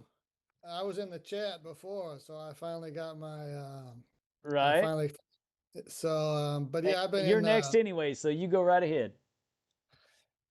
well, I mean, I'm a dreamer, so when I think about like something like the old church issues, I mean, this stuff that goes back a long time. I'm thinking outside the box on that, just crazy ideas. So I'm not trying to, say this should be official policy. It's just stuff that I would, talk about down the road if I ever happen to be in a place where these things were being discussed. One would be, I think, maybe this is too dramatic, but I like the idea of like giving the general public something. Take out an ad in the New York Times, a whole page, say, listen, here's one thing that we've been doing that everybody doesn't know about. And, whatever that is. But then, of course, you got to get all these different jurisdictions to agree on what this one thing is. But just to sort of say, listen, we're playing ball, we're not trying to be totally whatever. The other thing that comes to mind for me personally is that making, I mean, again, this is just from being brand new, but the space is like a pretty big room that just kind of sits there a lot of times.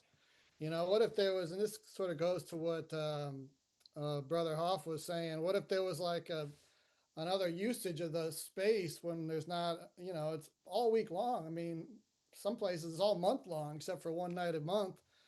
What if there's like a maker space in there where you got like some little table saws or like some, I don't know, you know, just like a, and then you push that off to the side. Maybe you build out a false wall and you get like a little storage area for stuff where, you know, high school kids who are interested in old fashioned craftsmanship can come in, and it creates just some kind of little connection with the inner and outer community where it's not just this real strict line where people are coming and going in the building who aren't actually involved, you know, or there could be some kind of potlucks for some other community groups or something like that. That just I'm thinking of things that kind of give people a little glimpse without, you know, just to build trust in the general public was what was coming up for me. Thanks for letting me share. Great education tonight.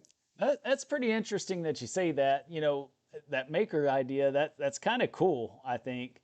That would be cool to have some real craftsmen that were able to help some people learn a little bit about craftsmanship in woodworking and stuff like that. I mean, but that's me. I've always been fascinated with that. You know, back when I first joined Goliad, I noticed that hardly any of the kids knew how to use computers or anything like that, and I really wanted to, you know, teach kids how to build computers and and then learn how to install the software and all that kind of stuff, and just kind of, you know, teach them about electronics, the world that we're in, because Goliad is a little bitty town. I mean, nowadays they all have an iPad, I think, but back when I first moved here, it was still just barely. Uh, Very cool. I like that Electromag, book. Yes. yeah, like science fair type of stuff too. You know, it could just be science experiments or anything that's just like Yeah, fun like that would be that. cool. Just supporting, just giving people the space to, you know, do things like that. That's pretty cool. Yeah, I like that idea. But I mean, that could, instead of people renting out their you know, some lodges are lucky enough to have downstairs to where they can rent out some space to other businesses to keep them going, so they don't have to worry about finances. You know, that would, I mean, you could definitely rent the space out to, you know, some other nonprofit or something to come in and do stuff like that also, or not rent it out, just let them use it. But make use of the building. That's a good idea. Make use of the building. Um, Man, I'm gonna have to keep you for last, Justin. You're my next one on the list, but you're gonna have to be last because you're my hero. But I appreciate you coming on, Mike. It's been a little bit since you've been on, and I'm glad you're back. Jason Reichenberg, the Jason Reichenberg. What's up, Dennis? So, well, first off, I want to apologize not being totally engaged tonight. I right as soon as we went live, I had somebody start blowing up my phone about something. Anyway, I kind of derailed, but I get it. yeah. At any rate, no, I think my last and final thought was if everyone could keep me in their thoughts and prayers, as tomorrow I'm going to have to start editing the episode with Dennis Yates for the next Masonic Self podcast. We're not supposed to cuss on here, right? So this guy went But I'm gonna do it. I'm gonna do a disco dance for like 2 hours, and I'm gonna have to figure out somehow how to cut that down to something reasonable. But it was anyway, 2 hours and 21 minutes. So let's not sell ourselves short. I have yeah, the record of the time for a book review with Masonic Shelf podcast. See, I am a man of firsts. It is all So about raising the bar. I'm estimating probably maybe a good 45 minutes of good content. I think the rest we're gonna have to Yeah. kind of. You're gonna make me cry. It's all good content. Anyway, that's about all I had. And I talked earlier, so anyway, Thanks, Jason. thanks for having me on. And guys, like Jason mentioned before, the Phoenix Academy is a great opportunity to jump online and talk about different books, and in doing so, you really contemplate different different theology and philosophy and even psychology sometimes when I'm on the show. Everybody thinks I'm nuts, but there's always a great conversation on the books, and you've got some really well-read individuals that are on the show regularly on that, well, not on the show, but on the with the Phoenix Academy. And so it's worthwhile. If any of y'all are interested, then look that up to get your opportunity to join in. And that's open to all Master Masons, not just Scottish Rite members also. That is correct. Yes. Brad Hoff, I sure do love that regalia you got there behind you. If I hadn't already asked you to talk, I would ask you to talk about that. That's just so that you guys know, that right there is the logo I created for Brad's case, his apron case. So that's what his apron case looks like. Zachary Haston.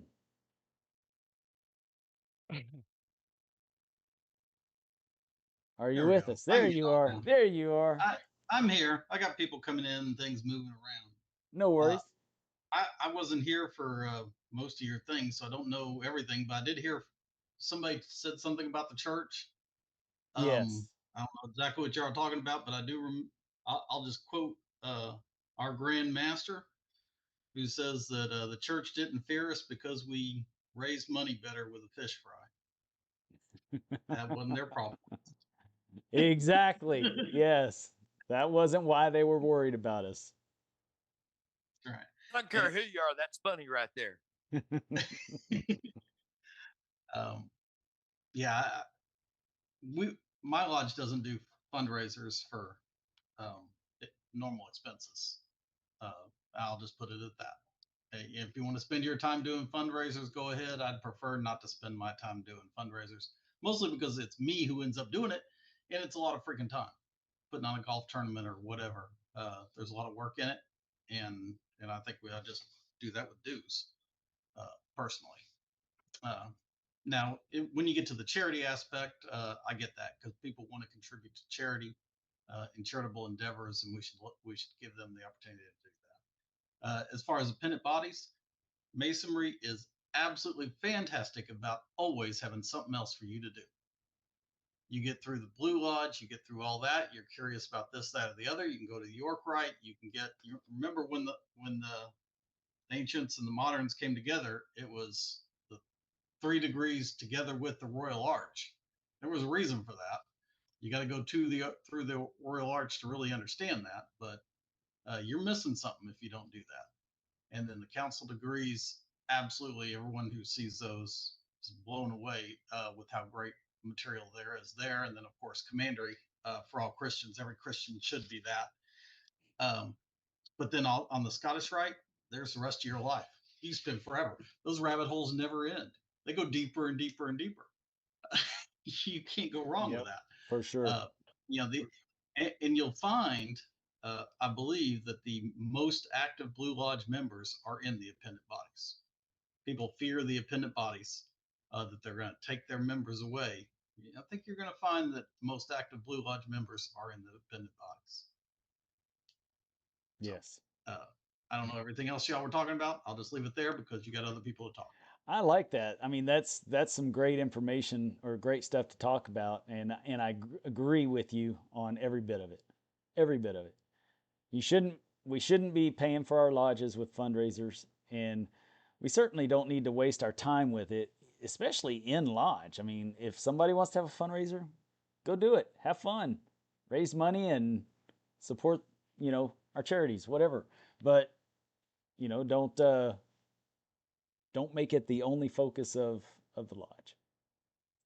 Well, I don't want to ask the public to help me pay my light bill. That's Right. exactly right. That's exactly You right. know, Well, but and to be honest, those hospitals are outstanding, and yes, you want to contribute on some stuff like that. Yeah, I support those things 100%. You bet. yes, yes. And just so that y'all know, Brother Haston, he is one of the board members of the Masonic Charities Foundation in Texas. And okay, what did I say wrong? Unfortunately, Texas is divided, right? Our charity has a couple of different charities. There's Texas Masonic Charities Foundation, which I am not the president of. There's Masonic Children and Family Services, which I am the president Okay, of. okay. I'm sorry. I I apologize. take care of widows and orphans. There you They go. take care of the That's right. rest. That's right. Well, I appreciate you and all that you do. I think that we ought to put a little bit more focus on our widows and orphans. To be honest with you. For Hey, sure. I've said it before. I'll say it again. We have an incredible asset to help us fulfill our obligations in the Masonic Children and Family Services of Texas. Yeah. That we've all promised to do that. We all should do that, whether or not we promised. Here's how you do it. Yeah, all the Up on the Master budget. Masons out there in Texas, you need to look into um, what they do, because there's opportunity in a real way, in a tangible way, to help your widows and orphans through that foundation. So every Master Mason in Texas ought to be looking into that, because that is ultimately our job as Masons, is to take care of our brothers and those that love them and help them along the way. Because if it wasn't for them, they're giving up their time with us when we're doing our thing with Freemasonry. So we need to make sure and take care of them afterwards. All right. Absolutely. And unfortunately, we do have, with this many people in the state, this many Masons, we have some guys die pretty young. Yeah. I mean, we've had the last couple of years, we've had a couple guys in their 30s, several guys in their 40s. You hate to see that, but it happens. Right. Yeah, for sure. So, and we need to take it. Those are surprise ones, right? Yeah. You definitely got to take care of those widows and orphans. Yes, for sure. I mean, you got to take care of the older ones too, but the surprise ones especially, there's no preparation there. Yes. Agreed. Josh Kovar.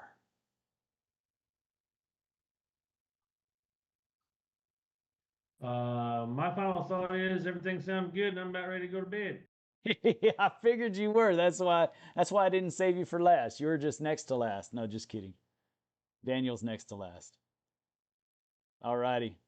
Daniel, what you got? I feel like I've got a place of honor being next to last here.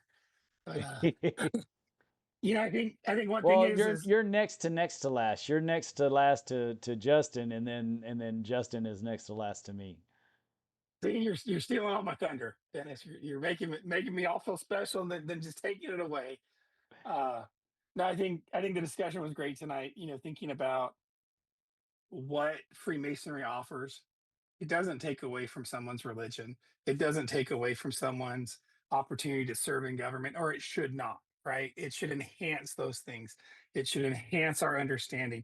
It should enhance our ability to charitably give and to serve our fellow man and the common good.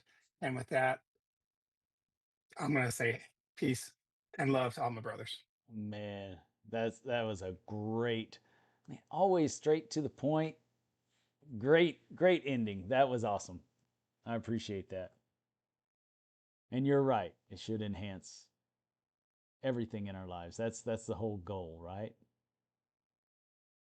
Justin Jones.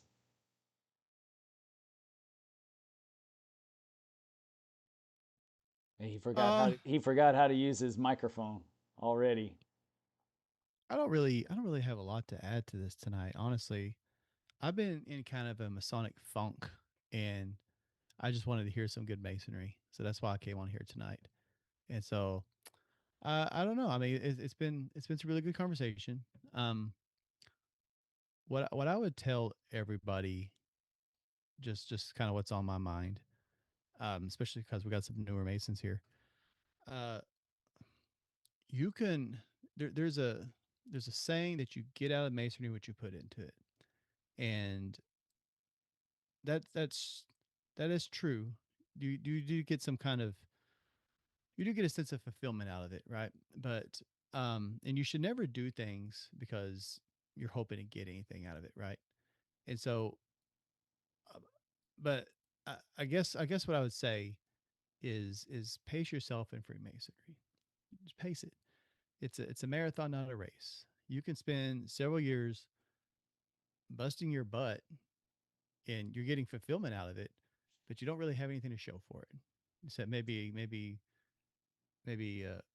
a frustrated wife, or not that I not in my case, but it could be, or kids you didn't really get to see enough of growing up, um, and and I'll just kind of leave it at that, and yeah, I'll just leave it at that. But thanks for having us tonight. This was a good conversation. Remember why you're doing it. In other words, Yeah, and pace yourself. yes, I like that. Yeah, we do need to do that. And to be honest with you, it's a lot of times it seems like the stock market with brothers, myself included. We all get this way. We're all in, all in, all in, all in. Oh my God, we're worn out, worn out, worn out, worn out. And then we're all in, all in, all in, and then worn out, worn out, worn out. So yeah, we should pace ourselves for sure. All right, my final thoughts.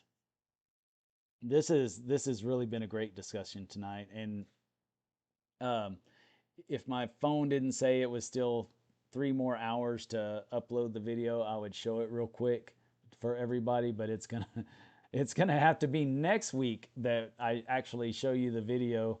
Or what I might do is once I upload it, drop a link in the in on Facebook for all of our inner circle members to see the video, watch the video, the 2 videos that I created, and see what you think about it. I want your feedback before I go public with it, and that way you can tell me, if there's areas I need to improve on in what I'm doing, because what I'm ultimately trying to do is create a new product, create value for the show and for our watchers and listeners out there, and ultimately to do exactly um, what we've talked about in a couple of different instances on the show, which is um, basically what Dennis number 2 was saying, is just something to drop something out there that's like a 10-minute talk that will make people think about their life, Freemasonry, their journey, just something to make you think and to feel a little bit smarter than when you finished it than when you started it.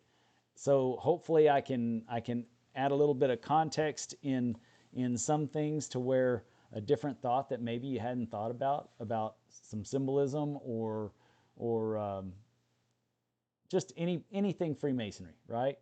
And maybe it's something new that you learned, maybe it's not, but at least it caused you to think about those things, and then maybe came up with your own thoughts, your own new thoughts on the subject. So that's the goal for this new segment called Book Time and Travel Time. because we always say that. And I heard, you know, through, you know, that's what I was thinking about when Dennis was talking. To be honest with you, I was thinking about book time and travel time. That's what has helped me to become the Mason that I am, and it has enhanced my journey. It helped me to meet most of you brothers here, and y'all now contribute to my journey. You know, several of you I met through Masonic Improvement, and you were looking for ideas to and a little bit of help, and Justin and I did that, and now here I am learning from you guys. I mean, y'all are coming up with more profound things than I have, and on many occasions. And so, man, that's good stuff, and it all comes from book time and travel time. We challenged each other to read more. We challenged each other to travel and visit other lodges.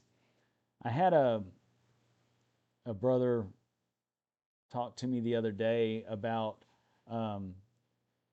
some things going on in his area, and one of the things I told him was, before he leaves, he is talking about leaving Freemasonry.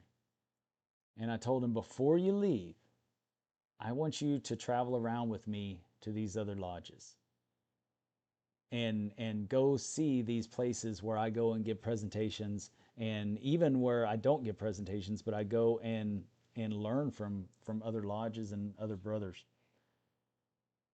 That fills my cup, just like this does every Sunday with you guys. Traveling around, it really fills my cup, because I never go to a lodge that I'm not welcomed with open arms and with brotherly love and affection. There's no drama from all the crap that's going on in my home lodge or whatever. I get to go and it's all drama free. So it's just brother to brother. It's just going and visiting and learning from other people and enjoying the time and enjoying Freemasonry together. That's important. That's important. We don't always get that in the lodge because we're trying to take care of our lodge. We're having those hard discussions about our lodges these days. And so we don't always get that enjoyment. So I encourage everyone to go visit another lodge this week. Wherever you are, go visit another lodge this week, or another appendant body or something that you belong to. Like if you're in York Rite and you know that there's another York Rite going on the other side of town, go there. I will drive, Brother Asher saw, I drove 2.5 hours. And that's not the first time I have in this month, I don't think. I think I did it last month and this month, or just a few weeks ago. And then now 2.5 hours to Houston. I went to Corpus, an hour and a half, 2 days in Corpus this week, or golly, 3 days in Corpus this week. And then I got to visit with brethren that I don't always see in Goliad. We had our grotto this weekend. These different opportunities fill my cup. And I want you guys to experience the same thing. So I encourage you to find a good book and read. And if you can't find a good book, let me know, or let one of the Inner Circle members know, because they know a lot of good books. They have a lot of, look at Justin's library. Who has a library like that? Only Justin does, right? Jason's trying, but he's just not there. But but all of our brothers have great libraries, and there's so much out there to be learned to help us on our journey. That's pretty much my final thought, except for I love you, Justin. I'm glad that you came back tonight and visited us. And as a matter of fact, here's another thing that I was planning on telling everybody. Don't forget, if you enjoyed the conversation tonight, don't just like and subscribe. We want you to like and subscribe. but you can also join and become an Inner Circle member and come on the show if you'd like to. If you don't want to, we also have the book club, and depending on the different level that you join, you get different benefits as well, like one-on-one help with circumstances in your lodge and stuff like that. And I have a plethora of digital documents and stuff like that to help you along in your lodge if you need it.